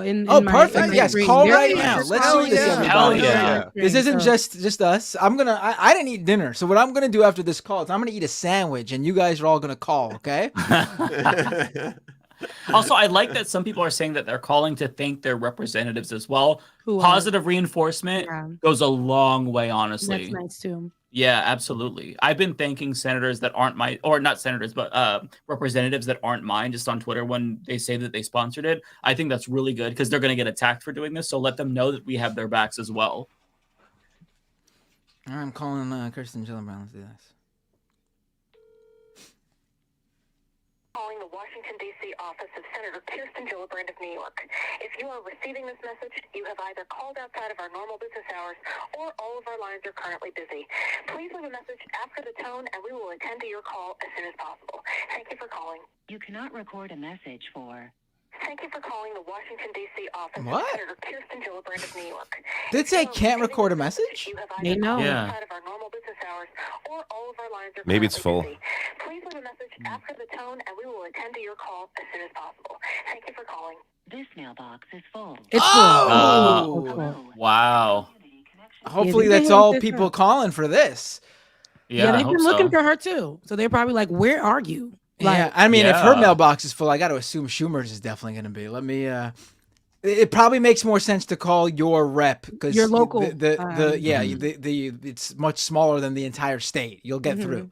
But let me check Schumer because I'm not gonna. If there's room for my voicemail, I will certainly leave it. I did get through to Bernie, and he probably has like half of his voice messages of people calling him a communist. So it's possible. That is true. You did get through to Bernie, but you know what? There's a Yeah. lot less people in Vermont. So I mean.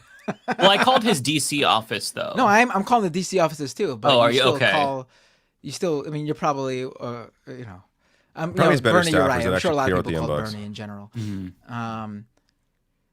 Yeah, I'm specifically calling the DC office because I don't want them to. Because I'm assuming the local offices would be for local issues, and I don't want to. I'm trying to be as nice as possible. Don't want them, dealing with something. That's. Let's call Schumer.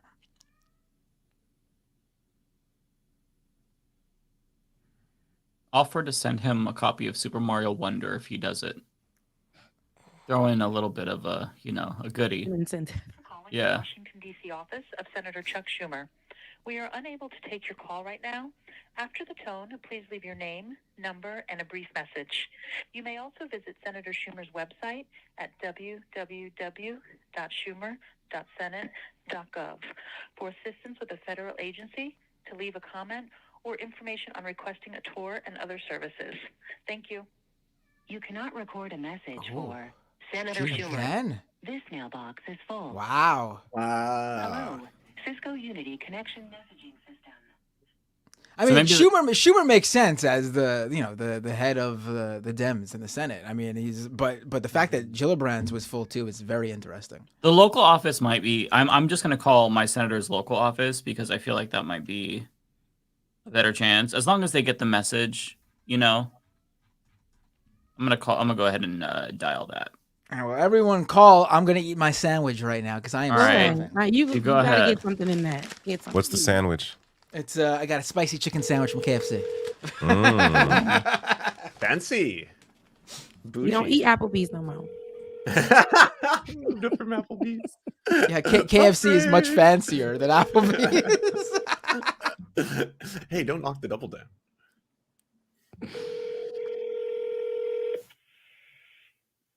Greetings. This is Senator Jeff Merkley. Thank you for calling my office. I appreciate hearing from you. Para escuchar este mensaje en español, oprima cero. My office is currently closed. I want to ensure that I get your message, so please listen to the following options to reach your message to the correct member of my team to review when the office reopens. If you would like to share an opinion on an issue, please press 1 to leave me a voice message. If you are having issues, thank you again for taking the time to contact me about the issues that are important to you. I appreciate hearing from you. Voicemails are reviewed each workday in my office and opinions are shared with me, so please leave a message sharing your thoughts. I also welcome you to share your thoughts in an email by going to merkley.senate.gov/connect. Oh my God, I get to always the look forward to message. hearing from Oregonians. Record your message at the tone. When you are finished, hang up or press pound for more options. Hi, Senator Merkley. My name is Michael Figueredo. I am a constituent of yours. And I just, first of all, want to thank you for co-sponsoring Medicare for All legislation. I think that overall, you've been amazing on the issues. But one thing that I want to request is that you join Senator Dick Durbin in calling for a ceasefire in Gaza immediately. There is not a companion resolution that has been sponsored for the one in the House. So if you could sponsor a resolution or at least vocalize support for a resolution for a ceasefire in Gaza immediately, I think that would really go a long way. And I would really appreciate that as your constituent. So please make sure you do this immediately because we cannot wait. 3,000 plus children have died in Gaza. And I think that you're in a position to where you could really make a difference if you used your voice. So please, please, please make sure you do this as soon as possible. Thank you. Good.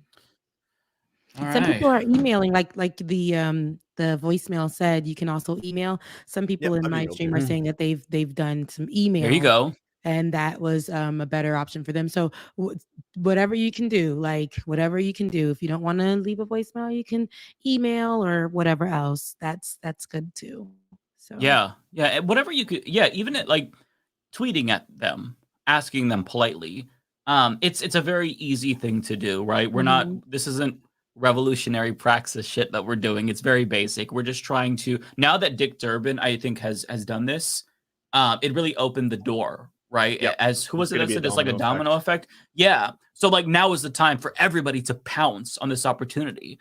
And this is, I read an article today. I wish I could remember who wrote it, but it was about how progressives were really reluctant to call for a ceasefire. And Ro Khanna, for example, he was reluctant to go further than Bernie Sanders and Elizabeth Warren. So he's calling for a humanitarian pause because that's what they're doing. So currently we have a bunch of members of Congress all looking at each other to see what they're doing. And they're waiting for the other to jump first before they jump. It's pathetic, but this is the reality of the situation. But now that Dick Durbin has chosen to do it, I mean, you were so right to mention that part about the humanitarian pause, though, because like at the end of the day, that is just people trying to be able to like justify, this is a horrifying atrocity. True, I see the suffering, the fact that we're starving a civilian population of half children. We need a pause, but what happens after the pause? You go right back. Like if anyone doesn't know, a ceasefire is usually overseen by international bodies to make sure that both parties are no longer attacking each other in order to have diplomatic relations. That's the purpose of a ceasefire. A humanitarian pause literally means they're going to pause the bombing for a couple days, a week, we don't know, and then a couple trucks will go in. But as of right now, they've had what the U.S. Department has said is a trickle of trucks, 45. Gaza is dependent on 100 trucks a day to maintain the horrifying state of living that they had prior to the bombings. And so now we're already at the people are starving, people are dehydrated. The biggest cancer hospital in Gaza just ran out of fuel. And they made an announcement about that, saying now just thousands of patients are going to die if we don't do anything, kind of shit, right? So yeah. Thank you for clarifying what a ceasefire is, because while people are hearing that, they're not really understanding what that is. And the way when they first called for a ceasefire, some representatives were saying for the ceasefire, remember what they did to Ilhan Omar. They made it seem like she was a terrorist for saying that. And then with Rashida as well. And, anybody who supported that. And so now, how you defined it, how you broke it down is for people to understand what that is, because people just hear that and are like, oh no, but come on. First of all, the words to tell you, but some people really don't understand what it is and what it entails. And it's so important that these senators aren't sidestepping what people in Gaza and human rights organizations are saying, because for them to say ceasefire and you to say humanitarian pause, you're kind of undermining their cause. That's not what they're trying to build support for right now. That's not what the protesters out in the streets are saying they want. So I find it disingenuous and just really dirty of people who, like Bernie Sanders, who are making this noise about a humanitarian pause. So it makes it seem as if he acknowledges the suffering, but he's still not saying what needs to be said. So it's a coward move. And now is the time for moral courage. Bernie Sanders has always been morally courageous. He hasn't been the best on this issue, but he's gotten better. And for him to kind of pen this article in The Guardian about a humanitarian pause and share, videos of him calling for a humanitarian pause, it's chicken shit. We need a ceasefire. That's what we need. The bombing doesn't need to stop for 5 minutes and then resume. The bombing needs to stop, period. And I despise that he's refusing to get on the right stand, that Dick Durbin came out before him. That's fucking wild to me. It is really bizarre. It's very out of character for him, and it's something that it's because Dick Durbin did it. What's his excuse? What's his reasoning as to does he truly believe? Because I have a hard time believing that he truly believes that a ceasefire isn't the right thing to do. Yeah. So I have to feel like there's other motivations going on there, but it's hard to know what those are when even Dick Durbin can say it. I don't know what's stopping him. It's very weird. Right? Because Secretary Blinken, I'm now in the pocket of AIPAC. Oh, there's Matt Binder. If you remember, disembodied voice. Secretary Blinken called for a ceasefire in a tweet, but then deleted it because he got attacks from Republicans saying, "Oh, you side with Hamas," so he deleted it. And ever since that happened, everyone else is too scared. They don't want to. They don't want to be accused of siding with Hamas. And the people who are against the ceasefire, like Richie Torres, if you look at their language, they're talking about how that would empower Hamas. So nobody wants to be accused of empowering Hamas, and that's why they're saying humanitarian pause. There's always going to be some lunatics that. There's always going to be a lunatic that makes some claim, like right. Bernie knows the masses understand what Richie the issue Torres is right. The DSA, anti-Semitic organization. Oh my god! And Fetterman has been so my god, like over the top, ridiculous. I'm turning in my Democratic Socialist card. Bernie Sanders will no longer be a member of the DSA. This voice is more effective because we can't see your face. Yeah. I was gonna say. God, I saw so Fetterman was trying to get us to be nostalgic for the good old days when he would shit on Dr. Oz, but I saw it.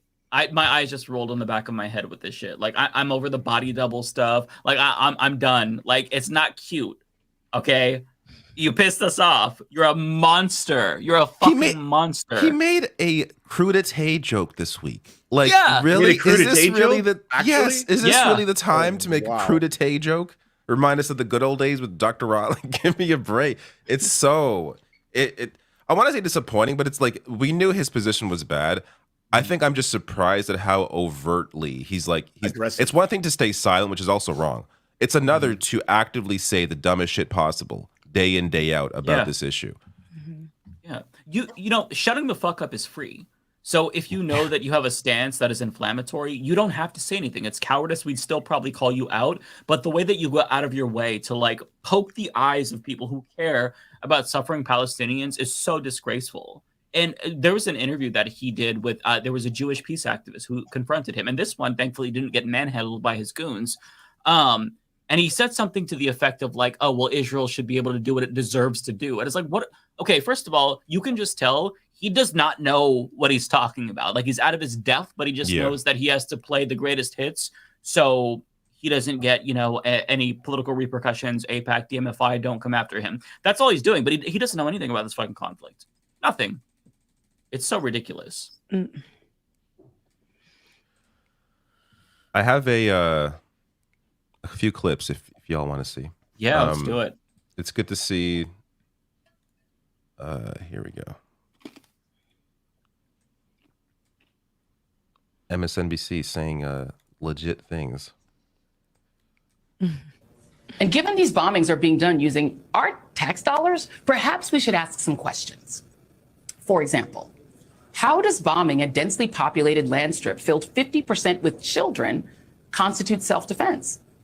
How does bombing hospitals, churches, mosques, and UN schools constitute self-defense? Hamas headquarters are inside all of them. Well, you say if Hamas fighters are hiding in the hospital using the civilians as human shields, okay, let's say they are.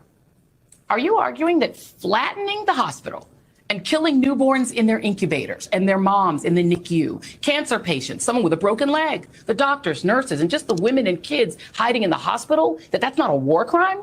Because you would be wrong, pretty good. According to international law. Really good stuff.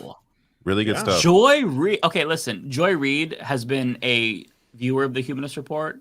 She's not a fan. Not a fan? Wait. She's not a fan?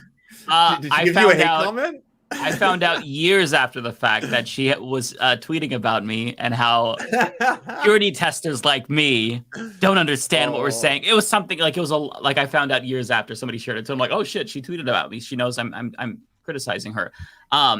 So if you're watching Joy, phenomenal. You are everything you said there, amazing. Thank you.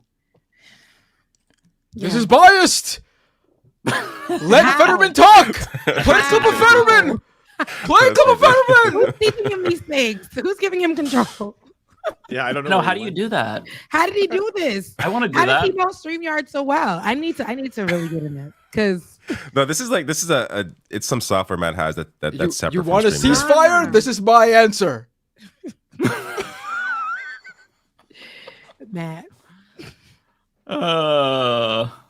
You should call Bernie Sanders, Matt, as the Bernie Sanders voice. Be like, Bernie, this is you from the future. Please, you're gonna sorely regret what you're doing. I don't do it as good as you, but you know what I mean. You get the sentiment. Matt, did you want to be like a stand-up comedian at one point in your life? I feel like that's what I was doing comedy for a bit. So look at that. Matt was doing comedy. See, y'all, we find something new out every day. I do want to share a bit of this. No, don't play that either. It's obviously like I'm not. It's 8 minutes long, so I won't play the whole thing. But the beginning it's really good. This summer, I spent 10 days in Palestine, in the occupied territories, and in Israel proper. I've had the great luxury over the past 10 years of seeing a few countries. I have not spent more time or seen more of another country or another territory than I did this summer. I think what shocked me the most was in any sort of opinion piece or reported piece or whatever you want to call it that I've read about Israel and about the conflict with the Palestinians, there's a word that comes up all the time, and it is complexity. That and its closely related adjective, complicated. And so while I had my skepticisms and I had my suspicions of the Israeli government, of the occupation, what I expected was that I would find a situation in which it was hard to discern right from wrong. It was hard to understand the morality at play. It was hard to understand the conflict. And perhaps the most shocking thing was I immediately understood what was going on over there. Probably the best example I can think of is the second day when we went to Hebron, and the reality of the occupation became clear. We were driving out of East Jerusalem. I was with the Palestinian, was with PalFest, and we were driving out of East Jerusalem into the West Bank, and you could see the settlements, and they would point out the settlements, and it suddenly dawned on me that I was in a region of the world where some people could vote and some people could not. And that was obviously very, very familiar to me. I got to Hebron, and we got out as a group of writers, and we were given a tour by a Palestinian guide. And we got to a certain street, and he said to us, I can't walk down this street. If you want to continue, you have to continue without me. And that was shocking to me. And we walked down the street, and we came back, and there was a market area. Hebron is very, very poor. It wasn't always very poor, but it is very, very poor. Its market area has been shut down. But there are a few vendors there that I wanted to support. And I was walking to try to get to the vendor, and I was stopped at a checkpoint. Checkpoints all through the city. Checkpoints obviously all through the West Bank. Your mobility is completely inhibited, and the mobility of the Palestinians is totally inhibited. And I was walking to the checkpoint, and an Israeli guard stepped out, probably about the age of my son. And he said to me, "What's your religion, bro?" And I said, "Well, I'm not really religious." And he said, "Come on, stop messing around. What is your religion?" I said, I'm not playing. I'm not really religious. And it became clear to me that unless I professed my religion and the right religion, I wasn't going to be allowed to walk forward. So he said, "Well, okay, so what was your parents' religion?" I said, "Well, they weren't that religious either." He says, what were your grandparents' religion?" And I said, "My grandmother was a Christian." And then he allowed me to pass. And it became very, very clear to me what was going on there. And I have to say, it was quite familiar. Again, I was in a territory where your mobility is inhibited, where your voting rights are inhibited, where your right to the water is inhibited, where your right to housing is inhibited, and it's all inhibited based on ethnicity. And that sounded extremely, extremely familiar to me. And so the most shocking thing about my time over there was how uncomplicated it actually is. Now, I'm not saying the details of it are not complicated. History is always complicated. Present events are always complicated. But the way this is reported in the Western media is as though one needs a PhD in Middle Eastern studies to understand the basic morality of holding a people in a situation in which they don't have basic rights, including the right that we treasure most, the franchise, the right to vote, and then declaring that state a democracy, is actually not that hard to understand. It's actually quite familiar to those of us with a familiarity to African American history. There you go. Yeah, that was really, really good interview. Yeah. Yeah. That's good.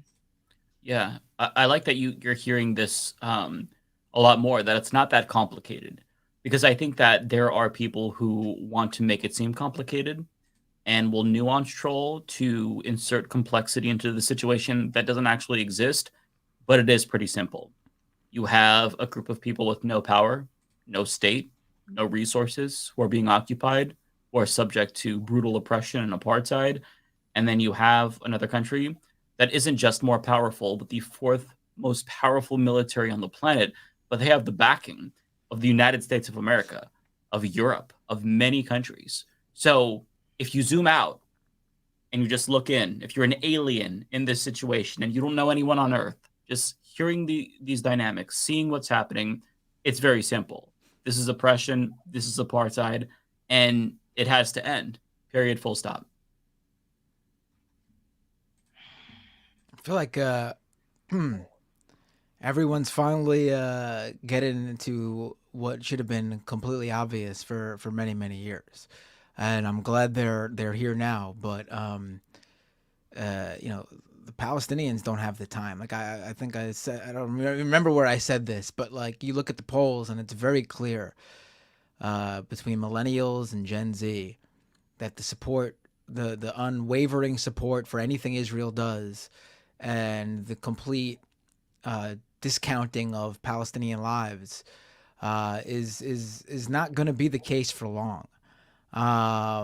You know, 10, 20 years from now, you know, what is Israel going to do when the U.S. is not going to be there for them? Because based on how people are being polled, that's what it seems to be. The unfortunate thing, though, is that the people of Gaza and the West Bank, they don't have that time. You know, so. You know, I also want to hear from a single liberal or Democratic politician what the fucking end game is, because I still haven't heard that. I haven't heard anyone who's like, oh, and then after 42% of the homes are destroyed, as like that's right now, by the way, it's going to get way higher, but like 42% damaged or destroyed. What happens after? That's almost 1 million people's homes almost gone, with certain areas just like we've showed you before, the satellite footage, dust. Like there's nothing fucking there. What's happening after? You know, because all of them are just like Israel's right to defend itself, and you're like, okay, we're $14 billion, we're going to send it right away. But what happens next? What after they've defended themselves? And again, I'd like to know the body count as well. Like, at what point is it considered defense? How many people have to die? And then where do we go? Because I've heard plans. I've heard that Institute. There's a think tank in Israel that said that you know, part of it is to try and get Gazans, Palestinians there into Egypt, and they're trying to forgive like $30 billion worth of Egyptian debt in exchange for that, whereas Egypt is not agreeing to those terms. But like that's just forcible displacement of, again, millions of people. That's ethnic cleansing. That's what that is by definition. Right. They want people to live in refugee camps in perpetuity. Also, I want to say that there's been these videos going around of showing people with Hamas fighting the IDF soldiers that are there on the ground in their tanks. And I've been looking at what some experts have been saying about these videos, and it also seems like the IDF is very ill prepared for this. They're fighting an urban combat in an area they're not familiar with, unlike what, you know, the U.S. wanted us believing about, you know, Osama bin Laden having this whole secret evil fortress hidden in the mountains in Afghanistan. It does seem like over the past few decades, Hamas was able to build a very intricate tunnel system, at least, you know, maybe not what Israel is claiming in terms of like crazy headquarters underground, but it seems like there are tunnels down there based on videos that they've let different outlets go down to see, that allows them to move around the area without being on the land. which will aid them in, surprise attacks, I assume. Like, what is the end game if they can't even, are they going to get involved in a 20-year war like we did in Afghanistan? Are we going to be funding Israel to do this for 20 years? Yeah. Is this going to get bigger? Are other countries going to get involved? Are we going to get embroiled in another quagmire in the Middle East? Multiple countries fighting each other? Like, how far does it go? Yemen already joined. That's not good. Right. I mean, it's just, What was it? Was it on Thursday that the Houthi, or on Tuesday that the Houthi rebels declared war? Yeah. I mean, we don't know, and it's scary. And if you're the United States and you're saying we'll support you unequivocally, there's no red line, you're basically saying we'll follow you off the cliff. And they're going off the cliff. I mean, just politically speaking, put aside all the death and destruction, because that alone should be cause for you to do the right thing. But just if you're a self-interested politician who's seeking re-election, as Joe Biden is, I mean, the amount of support he's lost with the Arab community. What was it? I know that David Doel did a video about this. Where down to 17%. 17%. 17. That's like how big was that drop? I don't remember what it was before, but it was incredibly high. Drop. Incredibly high, and that's 255,000 registered voters in Michigan, and their support just dropped to 17%. It's one of the single biggest drops from a large contingency that they've ever seen. Yeah, insane. I'm not surprised. There's a lot of disappointment behind how he's been handling this. So I'm not surprised. I'm not surprised if we will see more. Like, people are not going to want to support him, especially from that type of community, because it's like he's not supporting or thinking about. There's from him just standing right beside Israel time and time and time again. We're constantly seeing, while we're seeing an uptick in anti-Semitism, people just going up to anybody who looks Middle Eastern and ready to attack them. I mean, like, come on. Like, people being anti-Muslim, people just if you look Middle East, they don't even know what you believe. They are just going to go off of prejudice, discrimination, because we need to support Israel. And they believe attacking people is support for Israel. So I think this was a big moment for him. And he could have did this differently. I mean, he could have had his support, I guess, for Israel, but just in speaking about what's really going on, sharing his thoughts, acknowledging what's really happening in Gaza, and not downplaying it, having more of a conversation that recognizes Gaza and the people of Palestine. Like, that would have been something I would have loved to see from him. But he's going to stick right beside his ally, and that's going to be Israel every single time. And he's going to do it with his feet in the ground every single time. So that was very disappointing to see. I thought at some point maybe he would say more and show a little bit more heart for all the kids we're losing, all the people we're losing, something. But that was the very disappointing. He went to go do that, visit to Israel, giving Benjamin Netanyahu hugs and everything, when they had already made official policy, mass starvation of a civilian population. They stated that they're going to cut them off from all food, fuel, water, and medical supplies. That was the start. And that in itself is a war crime. That's collective punishment of a civilian population of half children. And then all of a sudden, that's when every single world leader in the West was like, we are, pledging our support. Israel's right to defend itself. We're going to be, sending military personnel. There's Canadian special ops right now in that region of the world, helping with training. There's also U.S. special ops as well. It's like our governments are complicit. Mm-hmm. Yeah, absolutely. Yeah. Well, should we? It's 10:30. Pivot? Yeah, should we pivot? Yeah, we should pivot. Who wants to say it? David doesn't want to be the one. Everyone's waiting for me to say it again. You guys it's just a very awkward transition. Are so funny. That was really a hard transition. We could have went a little softer, but there's no way to transition out of this topic. Yeah, just, no, they're really right. What do you transition to? Really? Yeah, it's tough. I just feel like I'm not collecting super chats, and I got to go edit the Surf Times, so I'm probably not going to say this time. But best of happiness to you all, and much love. Yes, much love always. Have a good night. Yeah. Oh, wait, you're leaving? I am. Well, it's the end of the stream, basically. Just saying goodbye. All right. Yeah, I know what it is. Tapping out early. All right. Ceasefire.today.com, everyone. Ceasefiretoday.com. I'll post that link one more time in all of our chats. Please do one of those actions there. Call, folks. It's super easy. Yes. All right. Stop being weird. You guys are it's just I'm leaving. weird. This is too awkward. This is too. Y'all know I'll be ready to go. I got a migraine, so I've been thinking about my head. David is recovering from being sick. I know everybody's asking, but he was sick. I know you didn't say that at the top of the show, but he was talking to us, and he's recovering from being sick. I know. I didn't even shoot a video today because I'm like, I need some rest. Yeah. But you made it. But I came for this and never miss an episode almost. I have. That's all right. We've all missed at least one.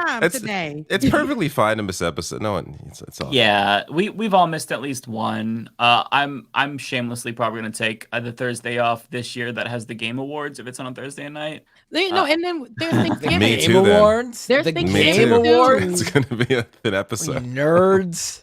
Are you guys gonna do like a family? Well, if you don't celebrate, maybe we will stream the Game Awards. Yeah. Well, they probably won't. They probably competing streams. Actually, a lot of sites stream that shit. I think. Oh, really? So let's do it then. Let's stream the Game Awards. What awards is this?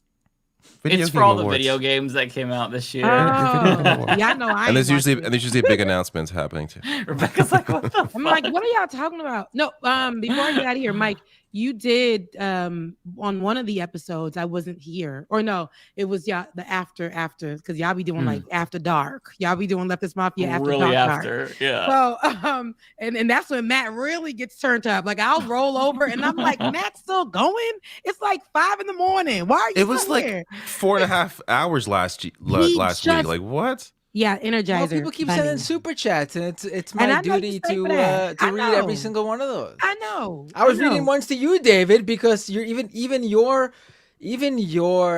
viewers. Even your viewers deserve to have their super chats. Oh, read. okay. Just because you don't think they're worth your time doesn't mean I don't.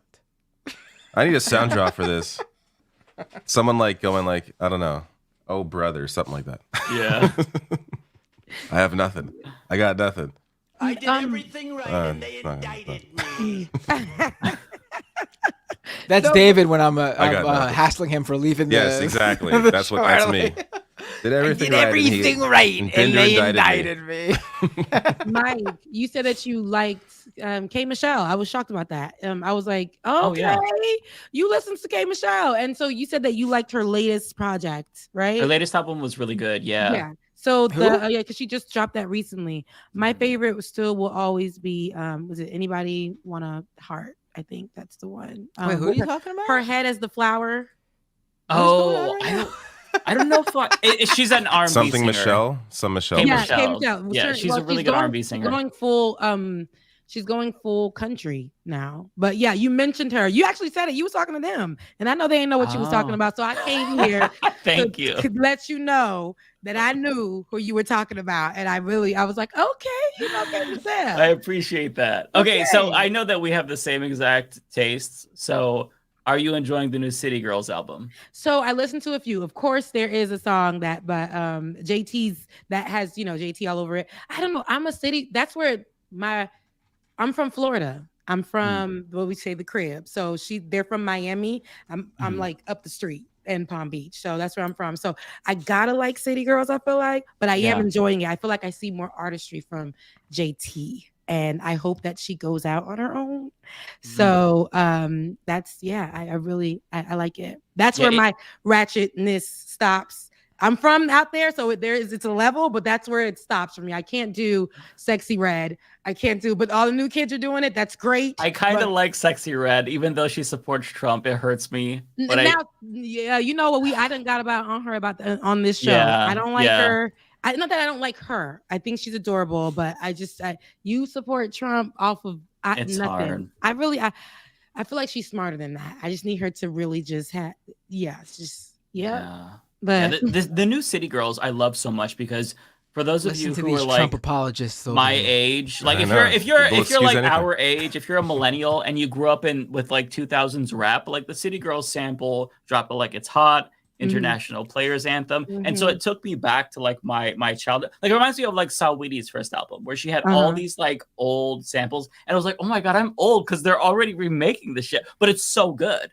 Yeah. And so that's like what City Girls did for me. It's just so good. City Girls, I feel like they like with JT, she really has bars, but they are taking it where they can take the music and I can listen to it like when I'm working out or when I'm getting ready to go out. You know, I like to listen to violent things or a little, you know, just some crazy things while I'm getting ready to go out. That doesn't mean I'm going to go out and do those things, but it does pump me up, you know? It does. So I like to listen to those things. But yeah, there's a couple of new a couple of other albums that we'll discuss later on that. Because you know I'm not here for a long time, but I'm here for a good time. It is my time to get out of here. I love you guys so much. Matt's going to be here holding it down for you after for the next 5 hours. You already know what it is. You already know what it is. And Mike be right there beside him sometimes. I'm like, Mike, go to bed, baby. Mike's probably like, Binder, shut up, please. Let's get off. Mike is being supportive. Mike is just there like really just, you know, you ever see there's like a video of two, there's a rapper. They're two white men. One is rapping and the other guy's behind him supporting and they both have on Tupac shirts. Matt is the rapper and Mike is behind him like, I'm just gonna support my friend. That's what it is at like 5 a.m. I know Mike be tired, but he be right beside Matt. The difference is he's West Coast, so it's a little easier for him to stay up. That's what I was gonna say. That's also why I just figured that out. I'm like, yo, we get on at like 8:30 and he's like on at 6, right? Like 6:30. If it were up to me, we get on here at like 6. Yeah. Actually, no. He starts at 5:30. Because then I can't see my son, so maybe not. Well, and I work for the people. I work for the man. So I got to get off from that and then come on here and yeah. So I love you guys. I mean it. And I will see you guys next Thursday, right? Yeah, next Thursday. Yes. But I was saying for the holiday, because I know some people don't celebrate these. Oh, right. What you do with your family or whatever for that Thursday. So we probably won't be here on the 20th. Yeah, for sure. Yeah. All right. Oh no, we're doing a Thanksgiving show. We're gonna step away from the table. Matt. We're gonna live from the turkey. Excuse me, everybody, fam. I gotta do my Carve 4-hour. on camera. I gotta do my 4-hour live stream. Let me see your turkey. It'd be like, see, that's why we shouldn't be going live because everybody turkey ain't cute. Okay. All right. Yeah, that's true. You guys later. Bye, y'all. You take care. Listen, if my family has any problem with me doing the stream on Thanksgiving, then they'll gotta tell them, hey, how do you think we're paying for this turkey, right? It's the super chats, baby. Well, here's the thing. There is no Thanksgiving on that date in this country. I will just do the show on all of your channels, and I'll take all of the super chats for myself. So how about that? You really are going to do it? No, I'm not working. You would let me do it? If I get a Thursday off, I'm taking it. All right. Well, should we? If it's news, we'll see. Yes, let's. Yeah, I'm telling you now. At some point during the stream, I'll be like, "All right, I'm going to read the rest of mine and leave." I may have to do that too. Yeah, I don't have much stamina. It'll be the today. Binder show for 3 hours. Disrespectful. So disrespectful. Get out. I will try to support Binder. See, I do my best to go really quick through the super chats, and then we'll get to somebody who sends a question to Binder about wrestling, and I'm like, oh my god. Oh my god. Oh my god. What did you just do? That's your cue to go make a sandwich and still, I usually refill my water, go to the bathroom, and all that. Well, as of right now, we only have 52 super chats in total. So we should be out of here. That's enough. Quickly. Stop giving. No, that should be. I mean, that really should be the message. That you're blocking my message here, folks. 52 super chats. We will be out of here quickly. If you want us to stick around, that's if you want. No, if you want me to, if for where we're if you want to force me to read more, and I will read them. And actually, I'll read yours sooner because I'm going to leave sooner. So just send them to me. You'll get your question answered sooner. That's a good strategy. That's my strategy. There you go. If Donald you want James. a long, detailed answer from the heart, I'm still going to answer it. Well, send it to me because I'll be here giving you 20 minutes per super chat. He will agonize over your question for 20 minutes. Well, and I will just move wrestling... to the next one while you're talking and then just read it. Donald James, thank you for being a member for 21 months. Back in the saddle and I rejoined. Thank you so much, Donald. Jay Cass, the super chat. Binder coming in at the beginning, literally looking like Shaggy. All he needs now is Scooby-Doo and a conversion van. Oh, wait, I don't have the conversion van anymore. And I did look a bit frazzled, didn't I? Because I just got in the door when you saw me. I was 5 minutes late, walking in the door, 8:35, sandwich in hand that was sitting here for 2 hours before I started eating it. Oh, that sucks. You should have just ate. Nah, because I wanted to see what we were talking about, and the SBF thing just happened. It was important to talk about that, and that's like my cue. That's like my thing. And then, it worked out good when it did work, how it went. And also, I brought my kid came in. He had to pass him off to his mom so she could handle him and he could get ready for bed. So I was looking like a mess.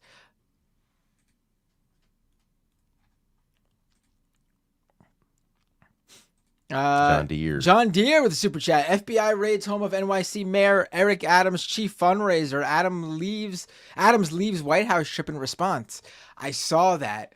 Ole is having the time of her life right now over on Twitter.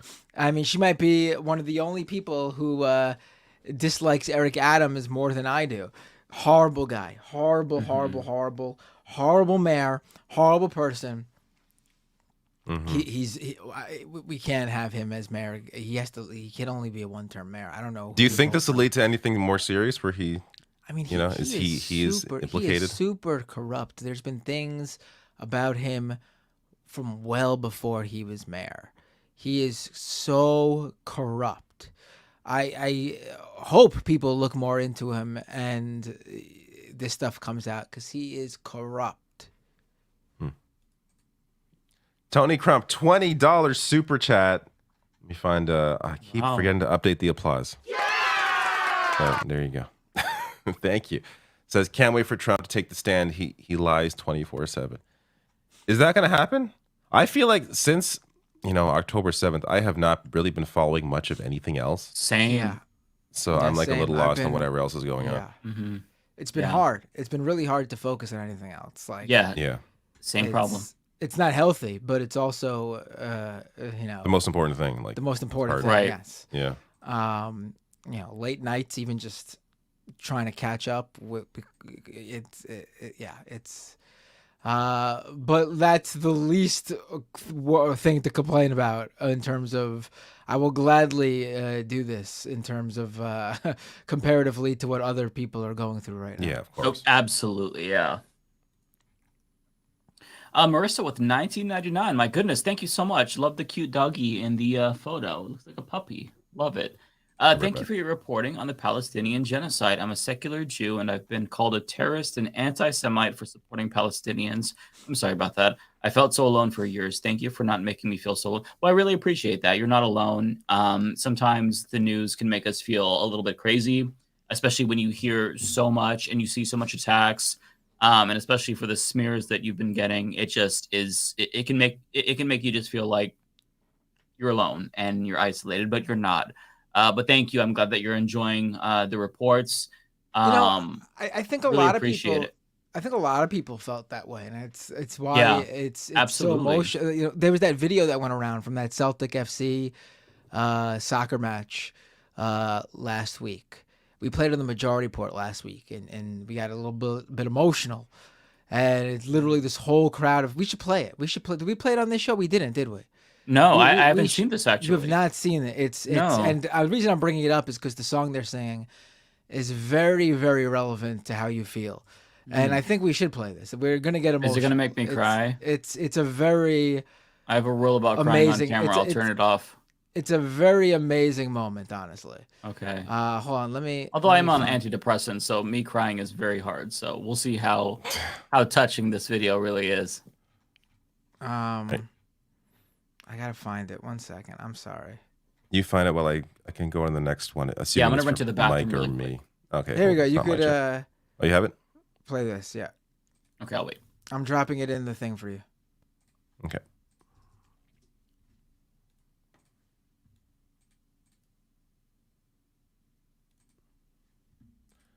I remember seeing this, but like it was while scrolling, but I didn't actually watch it.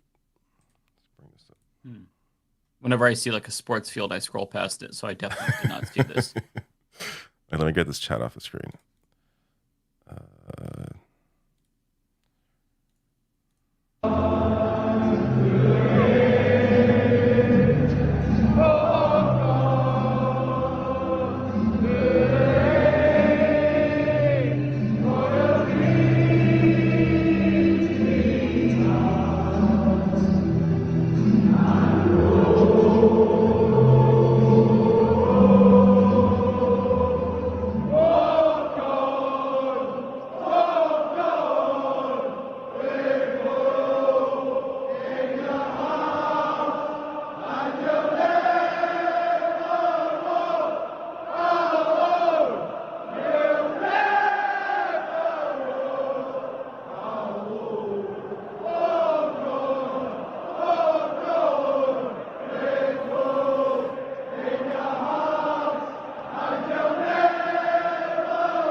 That's a regular sort of football song, but it certainly had a much deeper meaning with those flags flying, and they knew that. It was That's an really amazing cool. moment. It's amazing to see that many people together. Wow. Yeah. That's wow. Yeah, and the reason that made me think of that is because understanding the situation used to be a very lonely walk, I guess you could say. And I don't think that's the case anymore. I agree.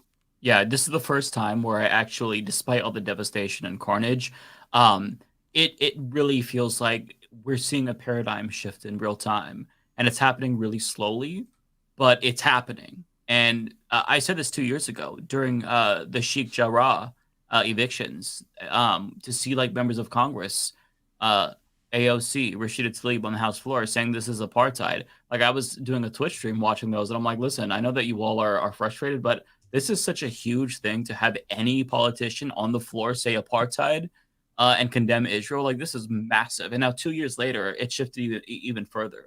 So things are changing. We're seeing a paradigm shift, and politicians aren't keeping up. But the public, I mean, look at the polls: 60% plus support a ceasefire. That's massive. Like it.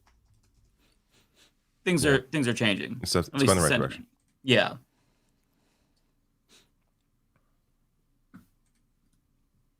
For one of you.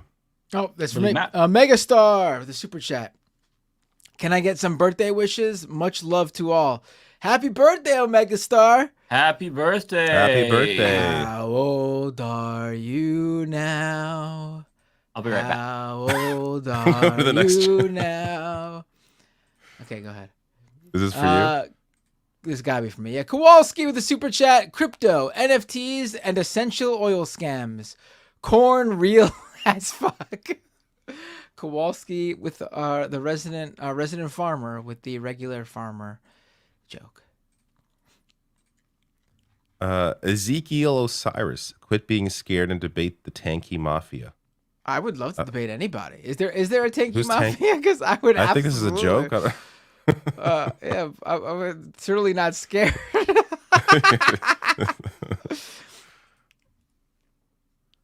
Archangel, $10 super chat. Thank you. Says David, have you heard to the leaked docs thinking that U.S. troops would be an occupational force in Gaza after Israel does whatever they were trying to do? Have you heard in leaked docs? I haven't heard of this. Have you heard anything about this? About U.S. troops being an occupational force in Gaza? I've heard Israel? That this was a thing being discussed. I don't know how far it went, but it was in one of those reports as something that was discussed. I mean, I guess I wouldn't be surprised. At the same time, there's governments do this thing where they go through every case, like every possible scenario of everything they could do in certain situations. That doesn't mean they would do it, but it's like this is what we're capable of doing.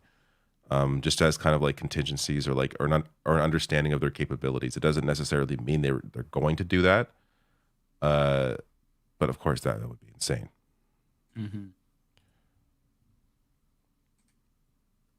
Pendulous Dragon with a super chat. Wakey, Matt. You look tired. Yeah, Matt. Why are you so tired? This has been a long week. I Halloween was on a Tuesday. I had to take my kids out. obviously. So I didn't do my usual Tuesday stream, and then Wednesday rolled around, and my son had soccer practice. His team made the playoffs, so we got that we're working on. Playoff game is on Saturday. I am assistant coach. I think I've mentioned on this show before.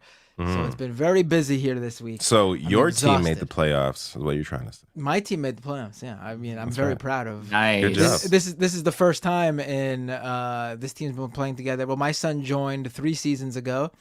Apparently, they were playing 2 seasons before that because he's in 3rd grade right now. There's not enough 3rd graders for there to be a 3rd grade team. So the 3rd graders that want to play have to play on the 4th grade team.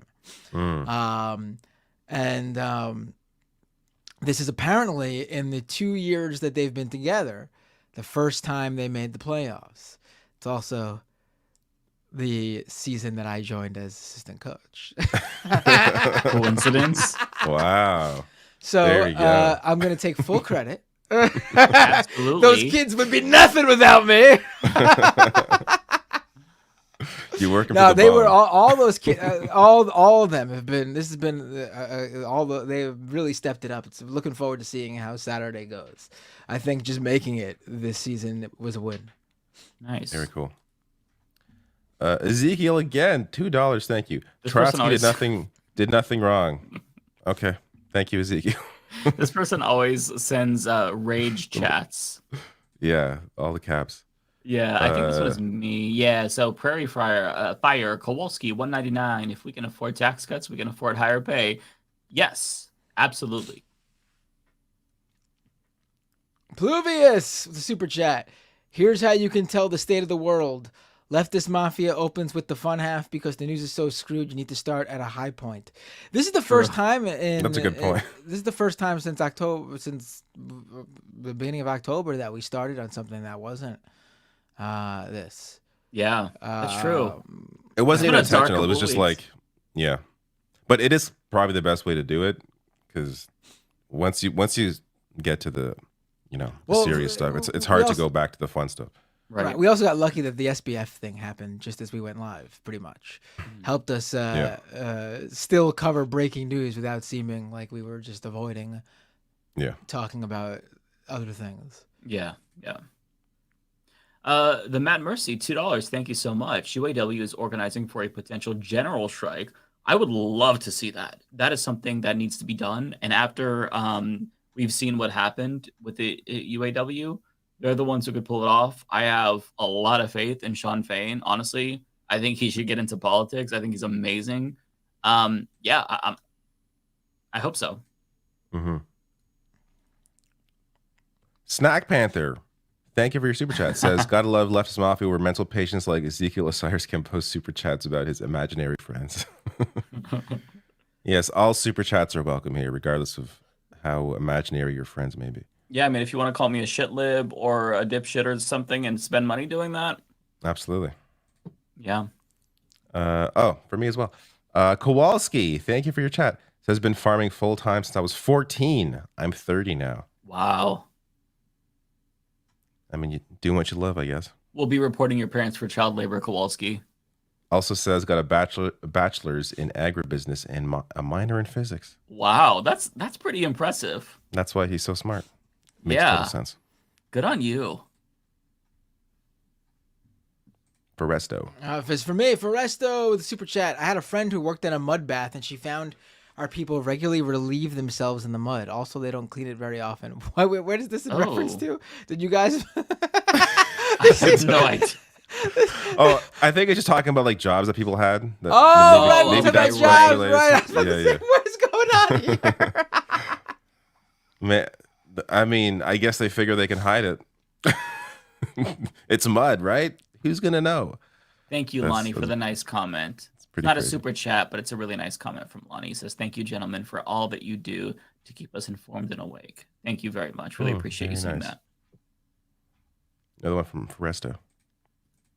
This is for me. Foresto, I worked at an ice cream parlor that was infested by cockroaches. I complained to the owner, and he said it's cockroach season, so nothing much he could do. Cockroach. That's great. Oh, that's amazing.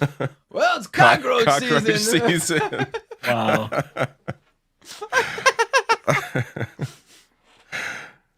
That's a great. That's like a great excuse. That's I'm genuinely gonna start hilarious. saying that. It's for whatever it is. It's cockroach season. Yeah. Yeah. This is for Not me. for me. Jay Cass, thank you for your chat. Says I work for a major bank. What's WF? In Wells the thickness, Wells Fargo. In the thickness of when they scam the hell out of customers. You know, I mean, I'm bank. Canadian, so I'm like trying to think. We don't have many banks here. When they scam the hell out of customers. Oh man, all that tea I could spill during that time. Oh man, I'm sure a lot of tea to spill there. Matt Mercy with a super chat. You ever tell people to bite your shiny metal ass? I have no idea what this is in reference to either. So You're into metal. Maybe that's what that's about. I'm not though. I mean, some metal's okay, but I'm I guess much not more necessarily. known for being into punk than metal. That's right. It's all the same to me. Slappy Wag, I know it's not. $1.99. Growing my beard like that beautiful man, Mike. Oh well, thank you. You're too kind. I'm blushing. I appreciate I'm it. so it is very angering. It is to come impressive. on the show and be on this show with you, with this full thick beard. It's really you disgust me. How do you sleep on your face or on your back? I guess you don't sleep on your face. I usually sleep on my side. Okay. Yeah, with a dog. So if the dog is depending on which side I'm sleeping, my dog, she'll put her head like under my beard, and it'll all go to one side when I wake up. So yeah. He sleeps like those balancing things. The beard holds up the entire body. His beard touches the pillow, and the rest of him is just like going. His body doesn't touch the bed. It's just his beard. Because the one thing I noticed, like when you first like actually grow your beard out, it's hard to sleep. I mean, I sleep on my stomach, so like my face is usually always touching the pillow, and it's really uncomfortable at first. So I'm wondering, like, having a beard that large, if it would be uncomfortable to have it like on the pillow. Do you stop it from growing more, or is that pretty much the cutoff right there naturally? This is probably longer than it needs to be. Like I'd probably trim like an inch. But could it grow longer? Oh yeah, it could grow. Yeah, really long. If I wanted it to. I can't get much longer than what it's at now. It's a But struggle. it just stops. Oh really? Yeah. I'm sure it keeps going. I mean, probably it'll take How does a it know to long stop? time. Yeah. Yeah. I've always had a problem growing a long beard. I can't do it. Oh really? Yeah, because I mean this sucker could grow down to my toes if I let it. Jay So this is from Jay Cass, $5. Thank you, Jay. Also, during the pandemic, I lost my original job and had to settle for a grocery warehouse job. 12 to 14-hour shifts, 6 days, sometimes 7-day work week. That is torture. That is, yeah. I've been there before. Not like 6 or 7 days a week with the 14 hours, but like I've been there and it is miserable. I remember during the last days of Blockbuster when we had like no staff. It depends on how you're doing it, right? Like, so I was salaried and I did 2 17-hour days in a row. I was just open to close. Did then like 2 12s after that. But then I did get like 2 days off. But like to do that and have like just go straight through. Yeah, no, that's not insane. good. Yeah. No. Trent with a super chat. Matt Bulbies. Matt Bulbies. All right, guys, I'm gonna run through mine. Alrighty. I don't got too many here. Well, we'll see. Emma, thank you for your super chat. I just want to thank you for your coverage of the situation in Gaza. Israel's actions and response from world leaders has me really depressed. Watching your coverage at least makes me feel less crazy. Thank you. I will say, like, covering this topic, it again, understanding the situation, like, we have it a lot better than the vast majority of people. But I'm just saying, like, mentally, like, covering it, it's definitely draining. So it helps to know that people like you out there are getting something from it and are appreciating it. And yeah, thank you, Emma. Mr. Rabbit, oh my God. Wow. I don't have a big enough applause for this one. $50 super chat. Yeah! We'll do the full applause. My goodness. Almost done. Fantastic. Says, hey guys, thank you for being a solace tonight. I had a death in the family today. So I'm still God. processing things, but I still tuned in because I enjoy your streams that much. Please reach out to your families. Memento mori, peace and love to all. Thank you so much, Mr. Rabbit. I'm really sorry to hear about that. Yeah, I mean, I don't know. It's tough times for, for the news, but also, going through what you're going through right now in your life. So we appreciate you coming to us. So thank you. Yeah. Yeah. Take some time for yourself and don't be hard on yourself. Take some time to be a little bit selfish. You're going to go through a bunch of different feelings. It's going to be a roller coaster.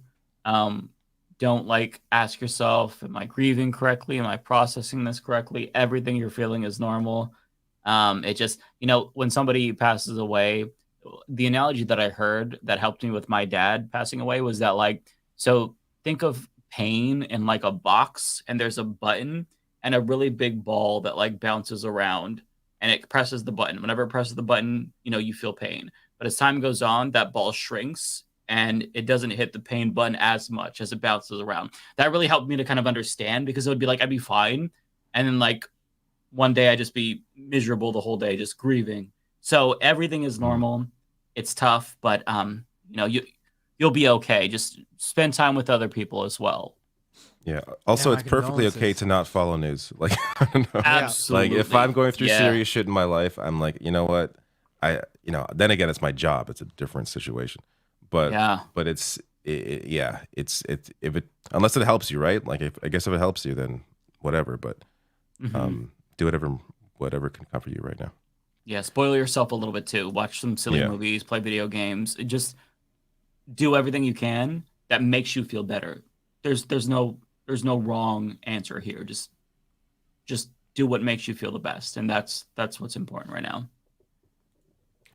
Archangel, thank you for your super chat. Says, Rebecca, I'm sorry you had this experience. I want to send this to you, but I can't on your channel. Her work experience. Yeah. That was some crazy ass shit. There are some crazy people that work in TV, let me tell you. How dare they be mean to Rebecca? She's such a sweetheart. Let me find this next one. The Matt Mercy. I wish we could separate these by person. It'd be so much easier. Yeah. Find them. Here we go. Matt Mercy, thank you. Says, F the haters, left is best, and free Palestine. Agreed. Cheers. Snack Panther just called my rep from California 44. Want peace in Gaza. Awesome. Nice. I'm glad people were moved to call their own representatives over that. Yeah, that's what we wanted, Yeah. It wasn't really about us calling. Yeah.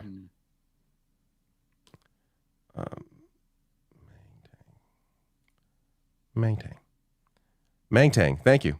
Says, thanks for your recent content, even though it makes me cry, angry / frustration tears, fifis of solidarity that we don't often get in shitlib world. Thank you. Glad you appreciate it. Sorry, guys. Just trying to find...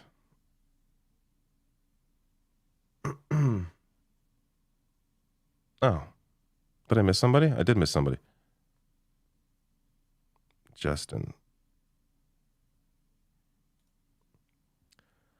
$20 super chat. Thank you so much. Says, I assume that this means I have a Jewish coworker, pro-Israel. Says it is a great place, then demonized Palestinians as animals. Never knew this side of him, as he's very kind. I'm not Jewish nor Muslim, but I want to speak up. How would y'all handle this? You're not going to change his mind. Honestly, I don't have a good answer for that. There are some situations where, the person you're talking to, I imagine, has no political power. It's not necessary for you to have that conversation with them, because I can almost guarantee you that you alone are not going to change that person's mind. They clearly had a certain upbringing with a certain perspective. It's ingrained in them. It's going to be, I imagine, tough to kind of change how they feel about this. Anyone else know how you would approach this? I'd handle it, but I can't give you that advice because I don't want to be held responsible for. No, I mean, what can you do? What can you do? I mean, first of all, it has nothing to do with him being Jewish. I mean, right? You know, is he Israeli? Is he from Israel? I have no idea how old is he too? Like, there's a lot of different factors here that come into play. Is he a 60-year-old dude? Is he a 20-year-old dude? I have no idea. Yeah, you don't really have, you know, convert to Islam right there in front of him, right on the spot. Well, I don't know. You don't have to. Again, it depends what the job is, who the person is. But I feel like you don't have to engage in these conversations with your coworkers if it's not necessary. Yeah, as somebody who's gone into multiple political debates with my coworkers, none of them were fruitful. Honestly, it was a waste of time. If I'm being honest, you know, you can plant seeds, but you know, but yeah. When someone said, like, it sounds like he's not. It sounds like he's very strict in his thinking here. So yeah, they're hard in their stance. Yeah. If you're calling Palestinians animals, you're not going to get through to that person. They're not going to change unless they have an open mind. And to call another human being an animal, that tells me your mind is completely closed. So the best you can do it is, I think, plant seeds, like David said. How you do that, I'm not really sure. It really depends on the person and how much they're able to pick up like subtle cues, right? But yeah, that's a tough situation, and it's really uncomfortable when you have a coworker who's a bigot like that, you know? Mm-hmm. The first thing I would do would be to go to work tomorrow and immediately greet him with Assalamu alaikum. See what he does. You can't even get it out. I mean, I don't even know. Like, the fact that, like, listen, like, if you had not said the demonized Palestinians as animals thing, then it would have just been like, what can you do? I wouldn't get in that conversation. You know, it's someone's feeling. But the guy is, to do that is, it's worth mocking, honestly. That it part might be of too far gone, yeah. Mocking. Yes. Mm-hmm. That's like, I don't even know what to say to that. Like, I think that I would have said otherwise. It's so just far forget gone. it. Let the guy be. But honestly, you know, I probably would say something to that one.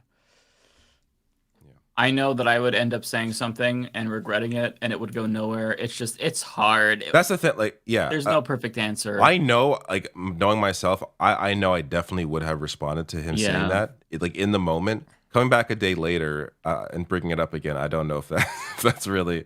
It's like too late by that point. You have to do it in the moment then. Sit in his chair and see what he says. It took you all a second there to I knew what you were saying. But I was thinking, hey, maybe that would work because you're showing him a real world example. Move your things to his desk and see how he feels. This is mine now. And then just be like, see, and then point to a map. I don't know. I mean, these are all jokes, but obviously, I would ignore them. I mean, that second part, I think that's reportable. It's one thing for the guy to be pro-Israel and for you guys to talk politics, and maybe he says something that bothers you in terms of just him being supportive of Israel, but that you just let go. That's just, people have opinions. But that second part about Palestinians, I think that's reportable. Do you work with Palestinians? Do you work with any Arabs? Do you work with any Muslims? I mean, I would report the guy strictly based on that second thing. Not if that didn't happen, I would have said ignore it.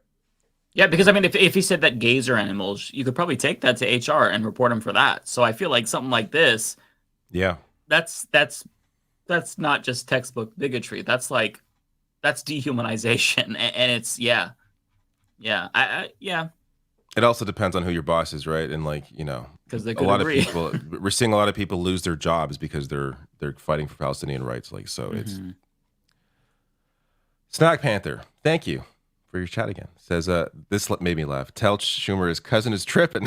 Yeah, she's going fucking wild on Instagram. That would have been really funny.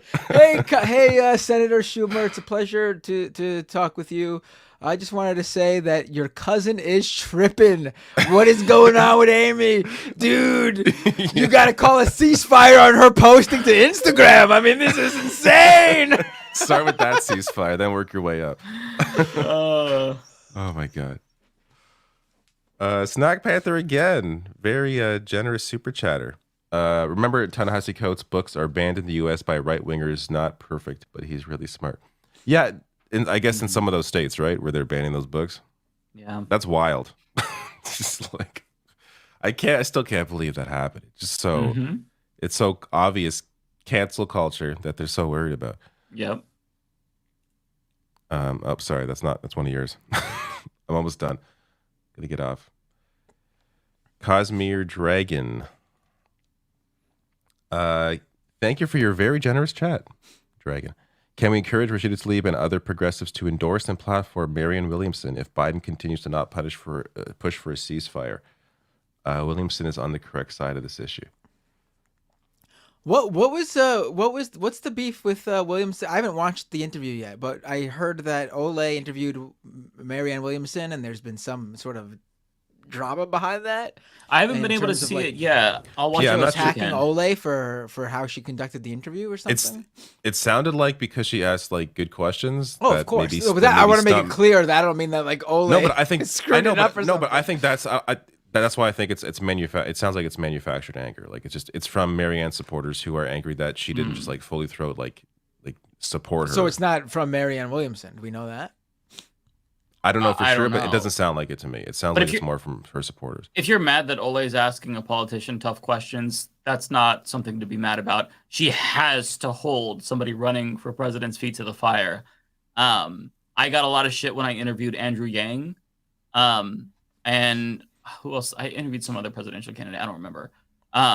You're going to get shit. But if you have the opportunity, you've got to. It's really been a contender for you to not remember. I can't remember, honestly. It was God. What's the Green Party 2020? I don't remember his name. No, 2020. No, it was the other guy. Howie. Howie Hawkins. Howie Hawkins. Yeah. I asked him questions about allegations from other Green Party members that he had rigged the Green Party primary. Like I didn't phrase it that way, but yeah, I got some shit for that. You're gonna get shit, but Ole is very smart.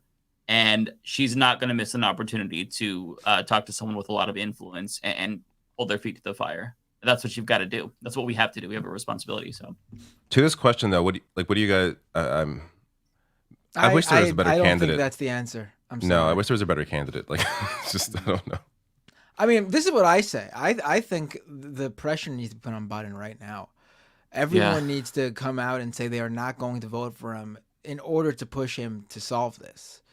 You could end up voting for him if you want in November 2024, but we are a year out now. You need to say you are not voting for him. There needs to be such a large number of people saying that they are no longer going to support him or vote for him. Whether they're going to or not a year down the road, I don't give a shit. But right now, there needs to be such a turnaround when it comes to how many people are declaring their support for him that they are forced to change their position on what's going on. Be careful, and we have seen you might get accused of endorsing Trump. Like listen, like I said, you can do whatever you want in November. I don't care. November 2024. We're a year out. Use your vote right now to get what you want. I mean, that's the whole point, right? We have seen that from polling from Arab Americans. Like their support is now down. What, 17% from like over 50? Across the board. Yeah, it needs to be across the board, yes. This needs to be such a poisonous position that they shit their pants and immediately turn around on it. Mm-hmm. Yeah. The piece I was reading though was connecting that lower support from Arab Americans to like him. He would lose Michigan. He could potentially lose. There are two other, I think. Pennsylvania is one of them. Was it Pennsylvania? Yeah. Yeah. I think Georgia even has like a contingent of voters there that would hurt him. So. It's hopefully that's like, again, the first step, but if that continues, there's going to have to be a shift in how he conducts himself. Because again, clearly they don't care about people, human life. So you have to hurt them where it matters, and that's you may lose your seat. They probably think this is going to blow over.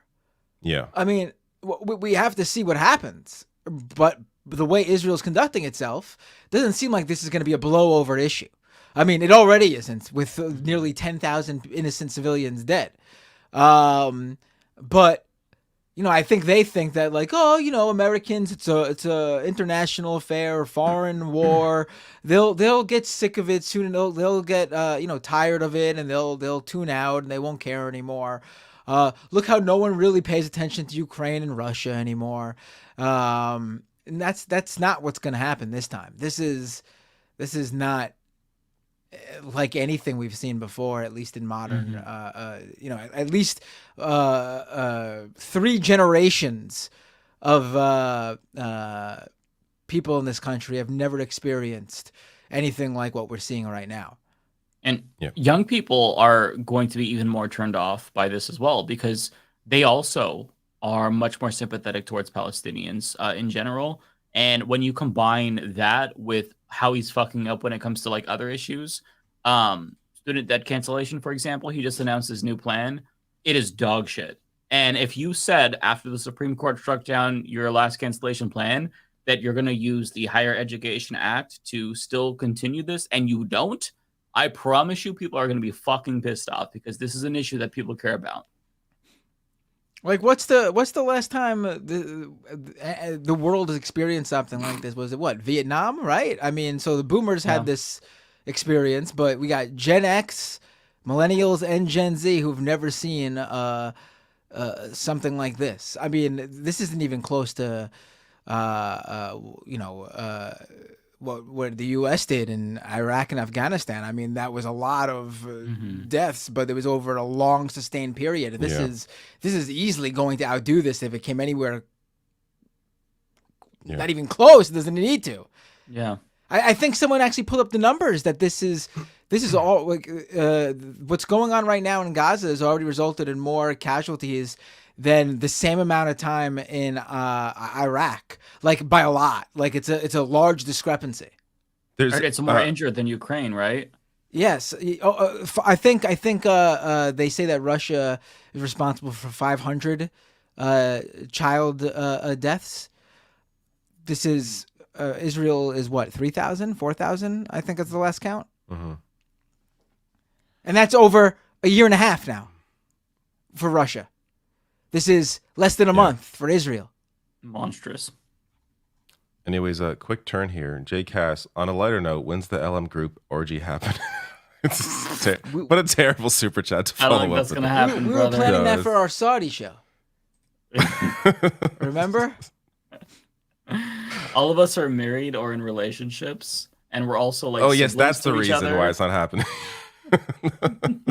Otherwise, it would have happened. So I also said we're like siblings to each other, so that's just weird. You should have led with that one. Yeah.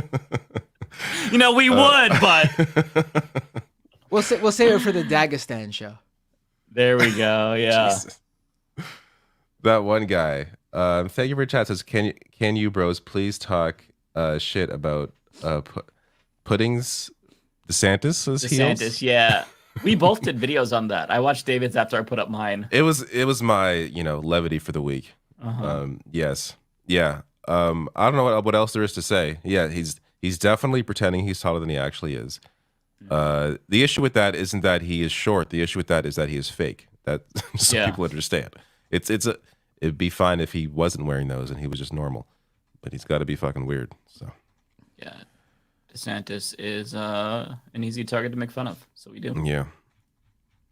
Love always wins. $10 super chat. Thank you. Says, what do y'all think about Cenk running for president? We talked about this when he launched. We were big fans, big supporters. We thought it was a great idea. Yeah, we gave him all our money. So. In fact, that's where our super chat money is going. We're actually not keeping it for the next couple of months. All of our money is being donated directly to Cenk 2024. He's joking, by the way, guys. Don't support it. Don't give your money to it. We it is assume pointless. people it is a waste know of who time. we are, but they just come to this chat. They're like, "Oh, they are doing that? Wow!" It's a waste of time. Don't spend a dime. I think he was rejected. I think on one of the like a newer ballot. I think it was like New Hampshire or something, and he's going to try and fight it. I like why Nevada turned him down, because not even because of him being ineligible, is because he crossed out the citizen, the natural born citizen part, and And they're like, you can't do that. This we got to throw this away now. It's a very Cenk thing to do. Couple last things. Or oh wait, did Cenk cancel it? Did he cancel it? Someone said No, he he's still withdrew. running. What? He's still running? Okay. No, I'm pretty sure he's still running. Who said he withdrew? Someone in the chat. What do I know? Oh, I don't know. Matt Mercy, bite my shiny metal ass. That's Bender from Futurama. Ah, Bender. That's why. I was never a Futurama fan. I never really watched Futurama. Okay, it's pretty good. I'm more of a Bob's Burgers guy. It's because of Sam. I don't like the health inspector in that show. I actually didn't watch Bob's Burger when I worked there. I became a fan of it after. That's funny. Are we still just reading David's Yeah, chats? sorry guys. This is the last two. Pluvius, thank you. Mike puts a pomade in his beard and then blow dries it so it works like a kickstand. True. Oh, there you go. I got one more.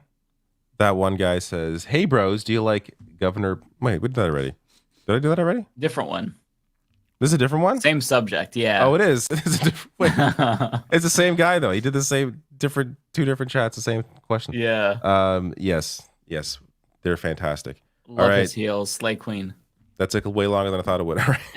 Good night, everybody. Take care, David. See you next week. Peace. All right, I kept the place. You I did. believe. Smart. I don't know where I am. So this, I believe, is you. Oh yeah, I think that is. Foresto, I once got fired for skipping work to take my wife to the ER. The owner said I wouldn't miss work to take my husband to the ER unless he was dying. Jesus Christ.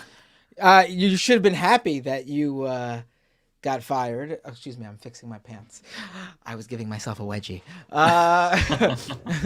I would be happy to get fired from a place like that because I certainly would not want to work there. I know, obviously, times could be tough and you might not have the money to be able to just do that. But I don't know, that might be a line that'd be the line that would be crossed for me. I would just figure it out from there. Honestly, I gotta sneeze. Give me a second. Yeah, go ahead. I'll go to the next one because this one is from me. Bless you from 0PE 499. Thank you, 0PE. Can y'all please have the Party for Socialism and Liberation U.S. presidential candidate for 2024, Claudia de la Cruz, on to discuss her platform? I would personally be down for that. I don't know about you all, but I think that'd be cool. I'm down to talk to anyone. Yeah. I think this one's for you now. 0PE. I hear the Free Palestine rally march on November 4th in D.C. is supposed to be pretty large. I look forward to any of y'all's coverage. Yes, I heard I won't be able to make it on the 4th. I have a strict rule that I will never skip or miss anything of my kids, and it's the big playoff game, and it's also my responsibility as coach of the team. So I unfortunately can't make it down there, but it will absolutely have my support. It will definitely be covered, but on my stream in the following days. And I'm sure I'll be tweeting and posting as much about it as possible. Oh, yeah, I'll be retweeting the hell out of the clips. I'm not going to be there, but I'm going to show my support and solidarity for sure. Hope the turnout is good. Ignar Husky with $10. Thank you, Ignar. Mike, my rep is Lori DeReamer as a MAGA chudball Republican in Oregon 5. Almost had Jamie McLeod Skinner, but Clackamas County sucks. That was a disappointment. Doubt she'd change. Gonna call Merkley or Wyden. I might try them. Yeah, I would try both. Merkley would probably be more receptive because he's generally more progressive, but Wyden is also a possibility. So I think I would recommend calling them both personally. Sideburned with a $10 super chat. Thank you. I honestly think the U.S. and Israel were not ready for these massive protests and for countries in the global south to start recalling ambassadors and severing diplomatic ties. And it's going to get bigger. It's going to get bigger and bigger and bigger because it's going to get worse and worse and worse over there. Right. You have the UN now coming out and saying that it is officially, I know there's a lot of people debating whether it's really genocide, but you have the UN right now coming out saying that it is now officially on the brink of a genocidal situation. It will officially, according to the UN, be a genocide very soon. If the situation doesn't change. Yeah. I think this is you. Archangel, this may be me being ignorant about women with nails, but Rebecca, how do you function with the claws I see? Those look quite aggressive. LOL. I wish she was here for her to scratch your eyes out with those nails, because I'm sure that's not a polite way to put it. Yeah, my mom has really long nails. She doesn't have them as long, but she doesn't seem to have a problem. I think that it's probably pretty easy. I think they look amazing. So yeah, I don't think it might look more difficult to function than it is, but I think it's probably fine. At least based on my mom, she doesn't have a problem with it. I actually think the hardest thing is probably typing on your phone, right? It's got to be.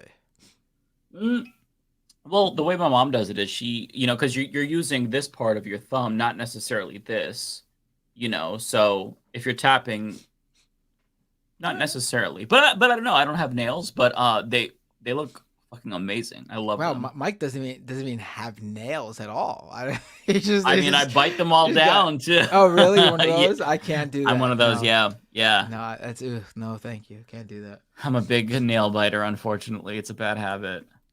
Former Future Goblin, $20. My goodness, thank you so much. That is a very, very generous super chat. Thank you for helping make activism more accessible for autistics like me with phone call paralysis. Oh, no problem. Having an example to imitate helps get past that mental block, and your beard makes you the prettiest. Don't be shy. Thank you so much. Yeah, honestly, I've seen the comment before. I used to make calls on my show all the time, and I always see a lot of people saying, okay, I'm so glad that you did that, because now I don't feel as intimidated by doing that.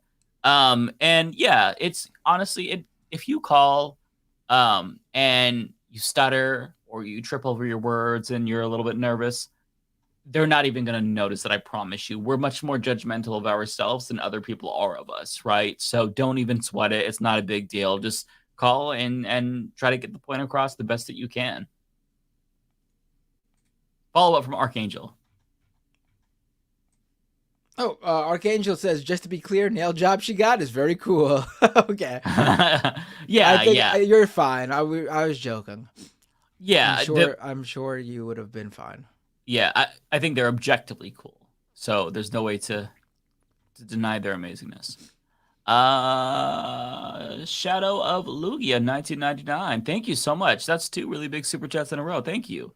Mike, I remember that you would often make calls right in your segments. Yeah, back in the early years of Trump, it was so good to see you do it again. Thanks for setting a good example, and the rest of the group too. Hey, I'm glad that you enjoy it. It's like the easiest, laziest form of activism that you could possibly do. Like it's so easy, so there's no reason to not do it. And if enough people do it, you could have a big impact. So I'm glad to do that. Wanda with a $20 super chat. Thank you, Wanda. Last call. Crucial Ohio election abortion referendum next Tuesday, November 7th, and critical Virginia election where all state offices up for re-election. Abortion rights on the line if Republicans take state house. Go vote if you live, I'm guessing, there. Yeah. Also, if you're alive, go vote. No, seriously, don't drop the ball with these local elections. This is big. These very much do matter. And please, Ohio, Virginia, go out and vote next Tuesday. We are five days away from that election. Please. Jeez, that's coming up. Oh my God, this year's gone by fast. Meng Tang with $5. Nice to see you, Meng Tang. Compliment intro on the call was my first thought too. What the hell type of compliments do you give to James Comer though? That is a tough one. I would say something like you like his hair or his toupee or something. No, that will sound like snarky. You can hope you're having a nice day. Start with that. I think that's very neutral. Can't go wrong there. That would be my advice. Mang Tang with a super chat for me now. Sure do love your techie nerdy ass, Binder. Why, thank you. Been very cathartic to watch your live streams and on MR throughout this nightmare. Thanks for being you. I appreciate that, and thank you for being you. Very sweet. And complimenting me. keep being the type of person that gives me compliments. Wanda with $4.99. Thank you, Wanda. Great leadership on constituent advocacy tonight. Love to Leftist Mafia. Wanda, thank you so much. Love to you as well. We love Wanda. Kowalski, thank you so much. $1.99 made my yearly tweet today. Thanks for following me. Absolutely. I didn't see your tweet, but if I see it, I will absolutely like it. Infinite content, Mike, or thank you for the $5, by the way, first of all. Mike, you see that Bolivia cut diplomatic ties with Israel. I think Ireland, Colombia, South Africa, and Venezuela will as well. Yeah, I also saw that Lula, actually a super chatter, said this last week, I want to say. Lula has denounced Israel. It makes so much sense that Latin American countries are taking this stance after they have been the victims of U.S. foreign policy as well. So this is not surprising to me. It is so nice to see it, though. Let's see. I will say, the global South has been very good on this historically on these issues. Period, not just in Palestine.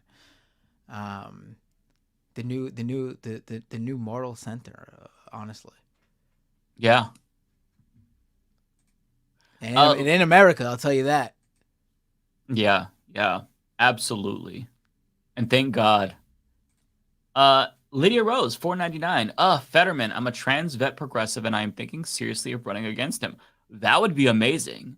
If you are able to, and you if you know your community and stuff, well, it's a statewide race, so that isn't as relevant. But if you have the stamina to do that, that would be fucking amazing. So yeah, think it over. It's going to be draining and exhausting, but that would be awesome. You've got some time to think about it. He's not up until 2028, I believe, right? 2028. So, yeah, you have him for a while. Yeah. Yeah. But if you were to run against him, that would be awesome. Hell yeah. What a disappointment. What a big I know. Listen, it's not so much that he's just obviously very pro-Israel. I mean, there's a lot of Democrats that are very pro-Israel. That he's really out there spiking the football over it, just being adamantly pro. Yeah, it's very bizarre, very bizarre. And he does not know what he's talking. It's so evident when he speaks that he doesn't know what he's talking about. In my video, and just to clarify, I did a video where I talked about him and Richie Torres, or focused on them, and he was talking to the Pod Save America guy, and he was trying to explain his stance, but it was very incoherent, and he didn't even know how to pronounce Hamas. He said Hamas. And when I said, I made fun of that Hamas, people thought that I was making fun of his speech because he had a stroke. But I was pointing out the fact that he is so non-versed in this entire thing that he doesn't even know how to pronounce Hamas, which it maybe it is a speech thing, right? So maybe that's in bad taste, but even when you listen to him, it is evident he has no fucking clue. So why is he so frothing at the mouth, chomping at the bit to have the most extremist Zionist take? It's beyond comprehension. So I will do everything I can to defeat him in 2028. I don't have a lot of power, but whatever little platform I have, I will try to give that to his. It's a ways away. I wouldn't focus on it yet. Yeah, exactly. Don't want to get ahead of ourselves. Yeah. I think this one is for you. Mr. Husteen with a $10 super chat. I'm seeing people readying to avoid voting for Biden, which is totally valid, but I'm nervous for trans and queer people in the event of a red win. Biden should feel the fallout, but I don't know what to do. You're a year away from it. Why are you even worried about what anyone's actually going to do?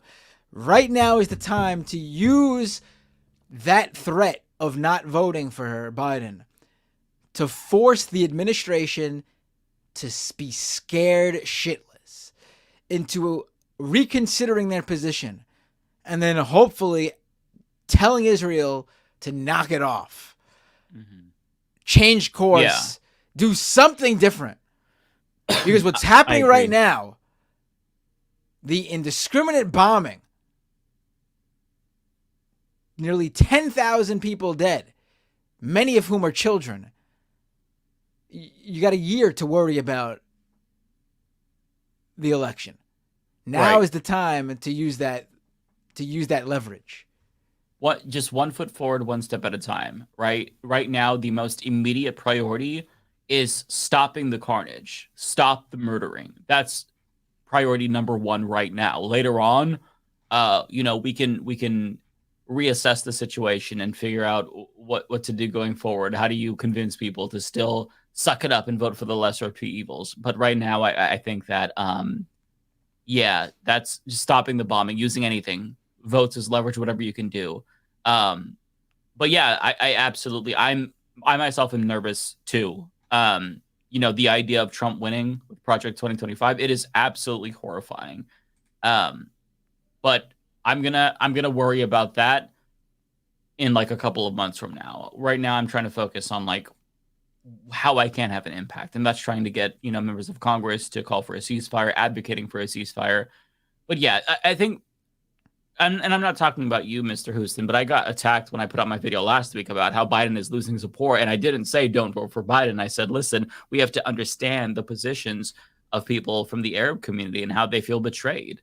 You might not agree with them saying we're not voting for Biden, but you should understand what they're saying and why they're saying it. And God, the messages I got, in particular from one person who said, oh, you're endorsing Nazi Trump and you're supporting a group of people that would throw you off of buildings. It's like, bitch, they don't have any buildings. They're all blown up. What are you talking about? 50% of Gaza is children. Are you saying that I can't be gay and support the innocent children or innocent people? So people are desperate to like try to get people to stop criticizing Biden, but you have to be able to criticize the president. Like there's no other way around it. The idea there aren't any gay people in Gaza is ludicrous too. Like, It's give me a wild to fucking me. break. Give me a break. It's wild to me. Yeah. But yeah, I feel you, Mr. Houston. Just again, as Matt said, we've got a whole year, so I believe also Zeitweiss with a €5.99 super chat. Ooh, euro. Or is that pounds? No, it's euro. Dear Rose, I should say. Dear Media Detective Binder, could you maybe find the damn election special episode 0? I can't find it. And send the link to the XDM I sent a week ago. Oh, maybe I didn't see your DM. Oh, you want to watch the first episode of Leftist Mafia before we were officially Leftist Mafia? The one with Vosh. Yeah. God, I think that was on, if you go to David Doel's channel and you search for the election stream. I think I uploaded it to my channel too. You could just did you? Find it. Okay. You'll be able to find it. I'll look for it.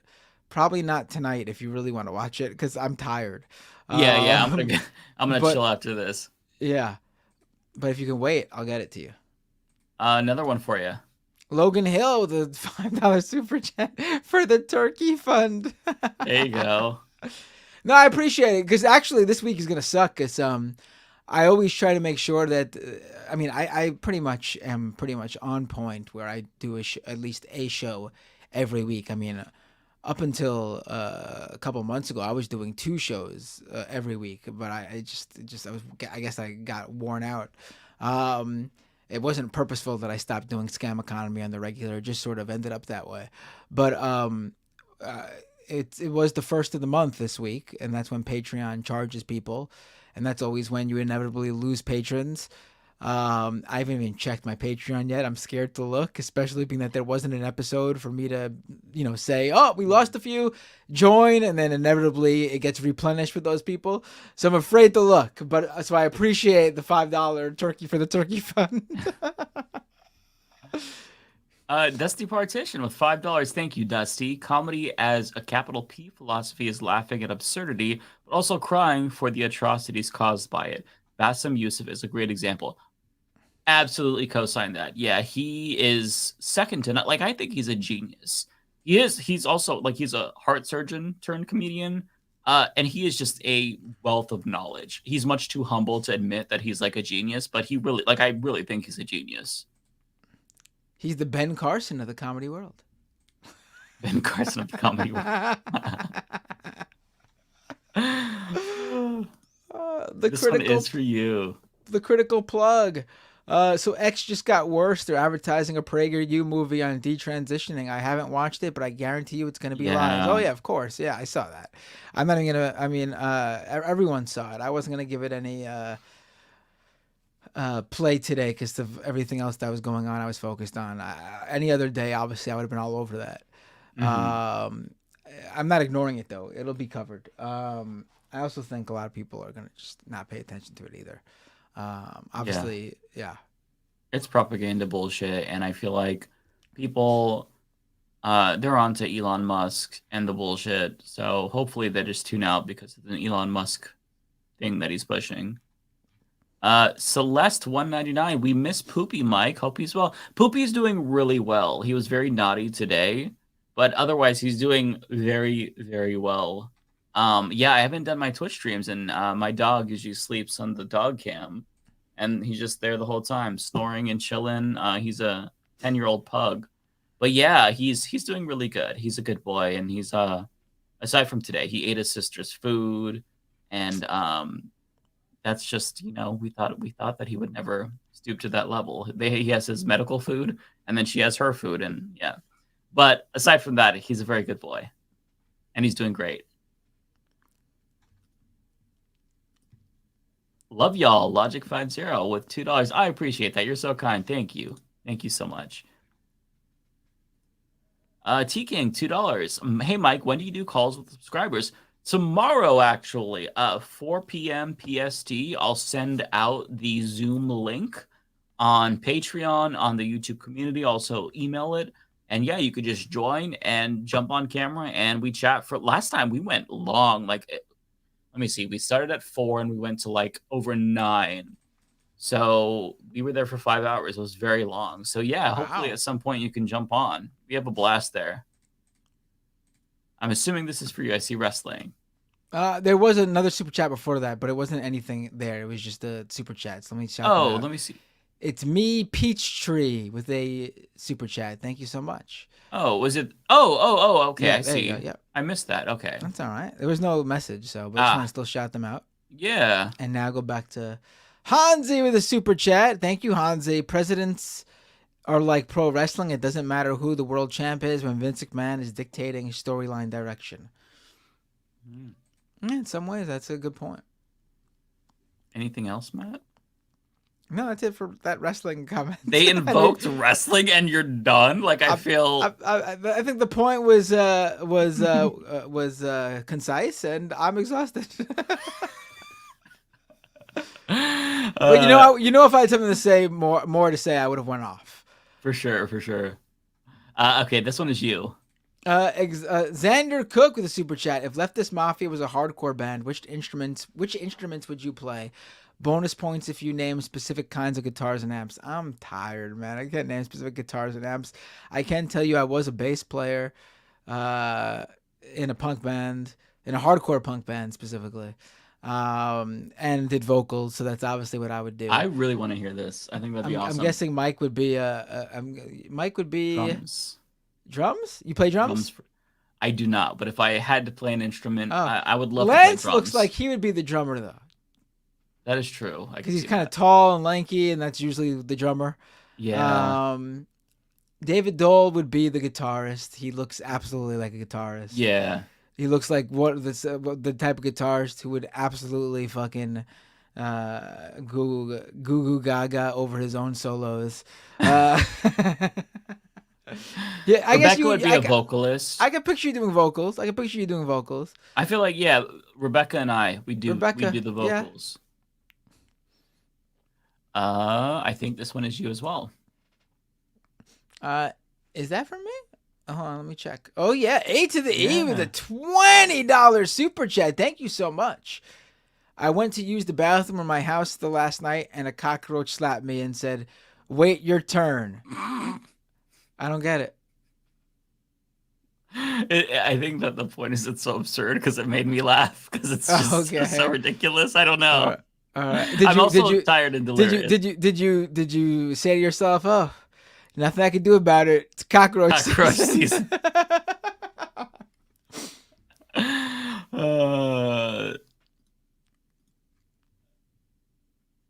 This one is for you.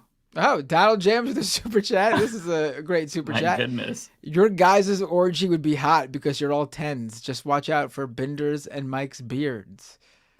Oh my god. Pluvius, $5. Don't forget, Justin, if you do colonize his desk, you have to tell him you're settling it. Yeah. And if he tries to take his stuff, you hit him and you cry self-defense. No, don't actually hit anyone, but you get what I'm saying. Keith S with a $20 super chat. Thank you so much. $20. Wow, thank you to everyone's been everyone who's given anything, but it's thank you for sure to the people who've been giving these obscenely large amounts. Thanks to the Leftist Mafia for showing how easy it is to call your congressperson and advocate for the change you want. Please, everyone, follow their examples, watch their examples, and do the same. Also, watch Left Past 10. What's Left Past 10? I don't know.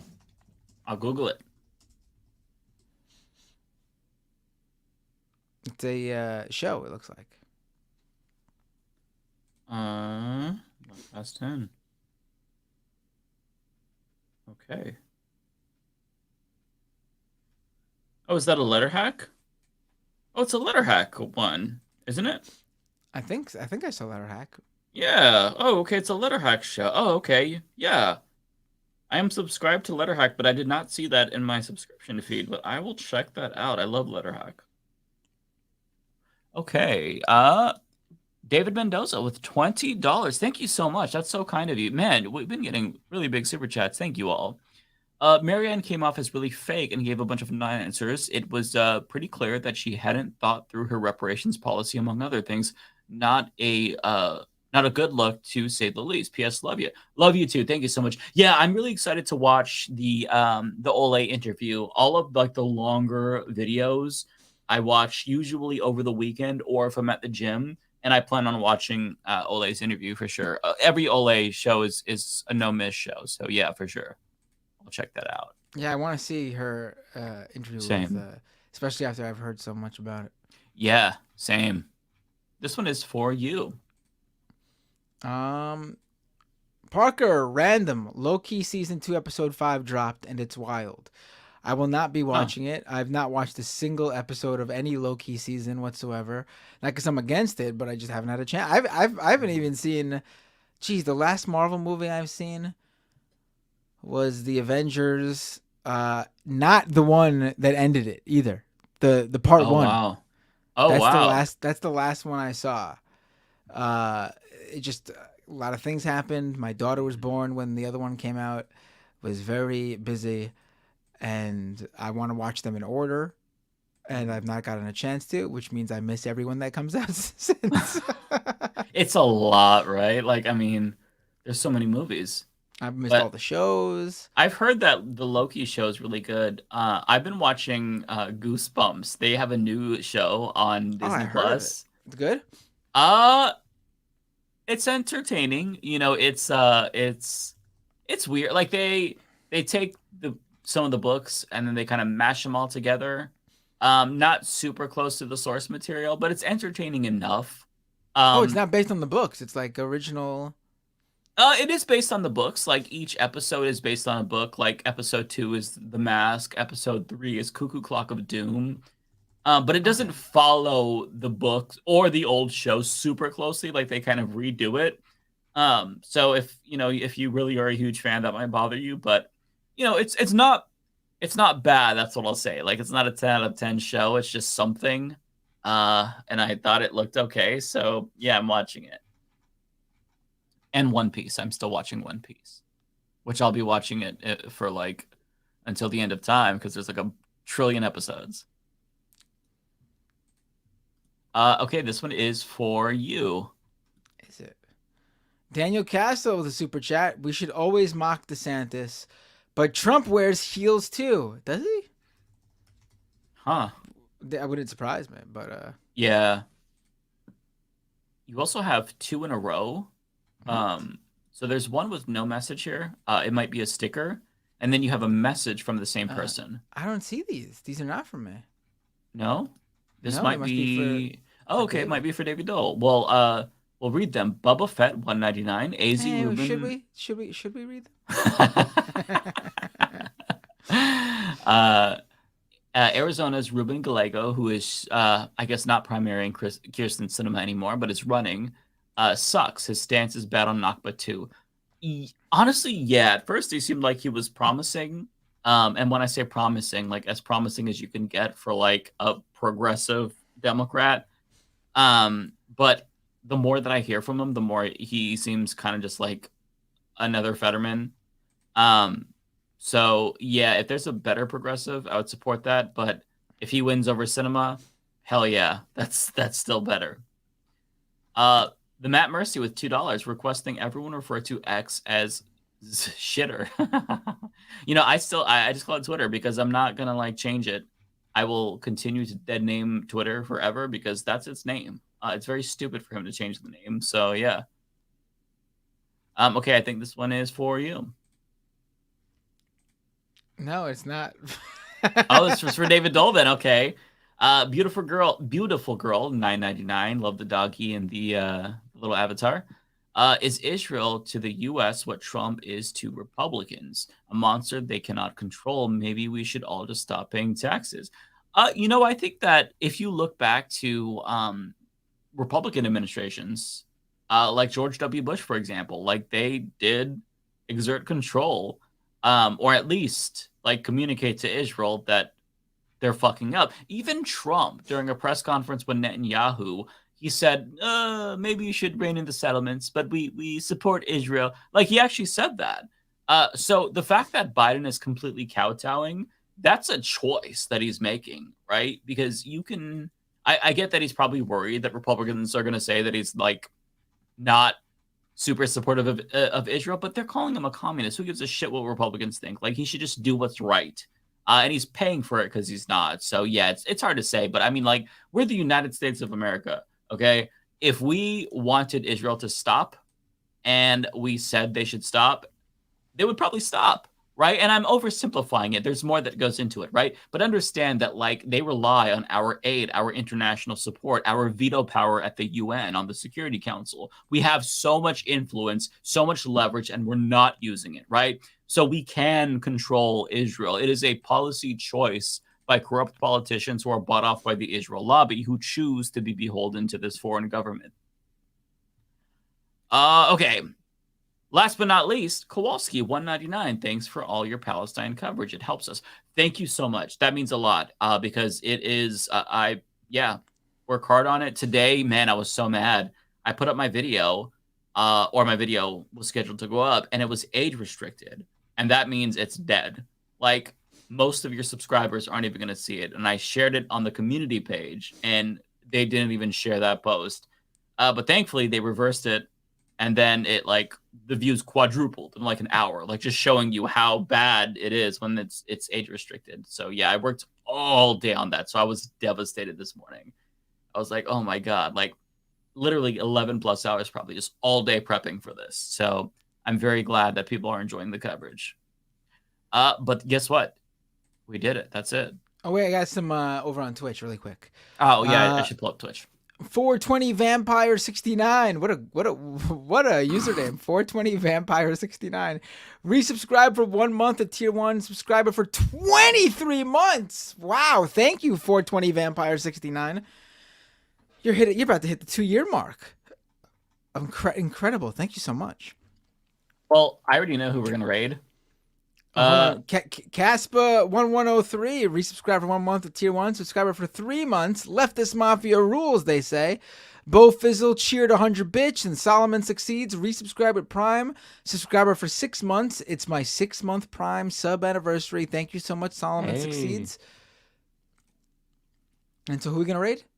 We're raiding Cosmopolitics. Christina. Oh, she's on. She's on. Yeah, it's COSME. Politics. Why doesn't it show up on my thing? It doesn't make any sense. Sometimes it doesn't show up on mine too. Like you saw someone and I was following them, but it didn't show up. Oh, she's talking with Dan from the internet. That's great. Oh, that's perfect. Hell yeah. Hold on, let me set it up here. You setting yours up? I'm already ready, baby. Raid now. You already ready, baby? Give me 1 second. I'm not calling you baby. It just exclamation baby. Sorry, No, didn't mean to be weird. You're calling me baby. I'm not calling you. God, this is what happens when I'm like tired and delirious. All right, I'm gonna hit. Hold on. Where am I? I'm gonna hit start raid. Okay. That brings all the viewers into the raid.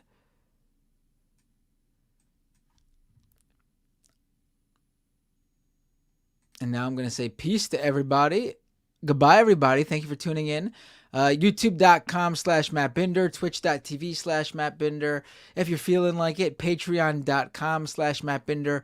Call your reps. Super easy. You saw us do it. Please do it. Please do it. Ceasefiretoday.com. All right, I got to hit raid because it's going to time out. All right. We'll see you all next week.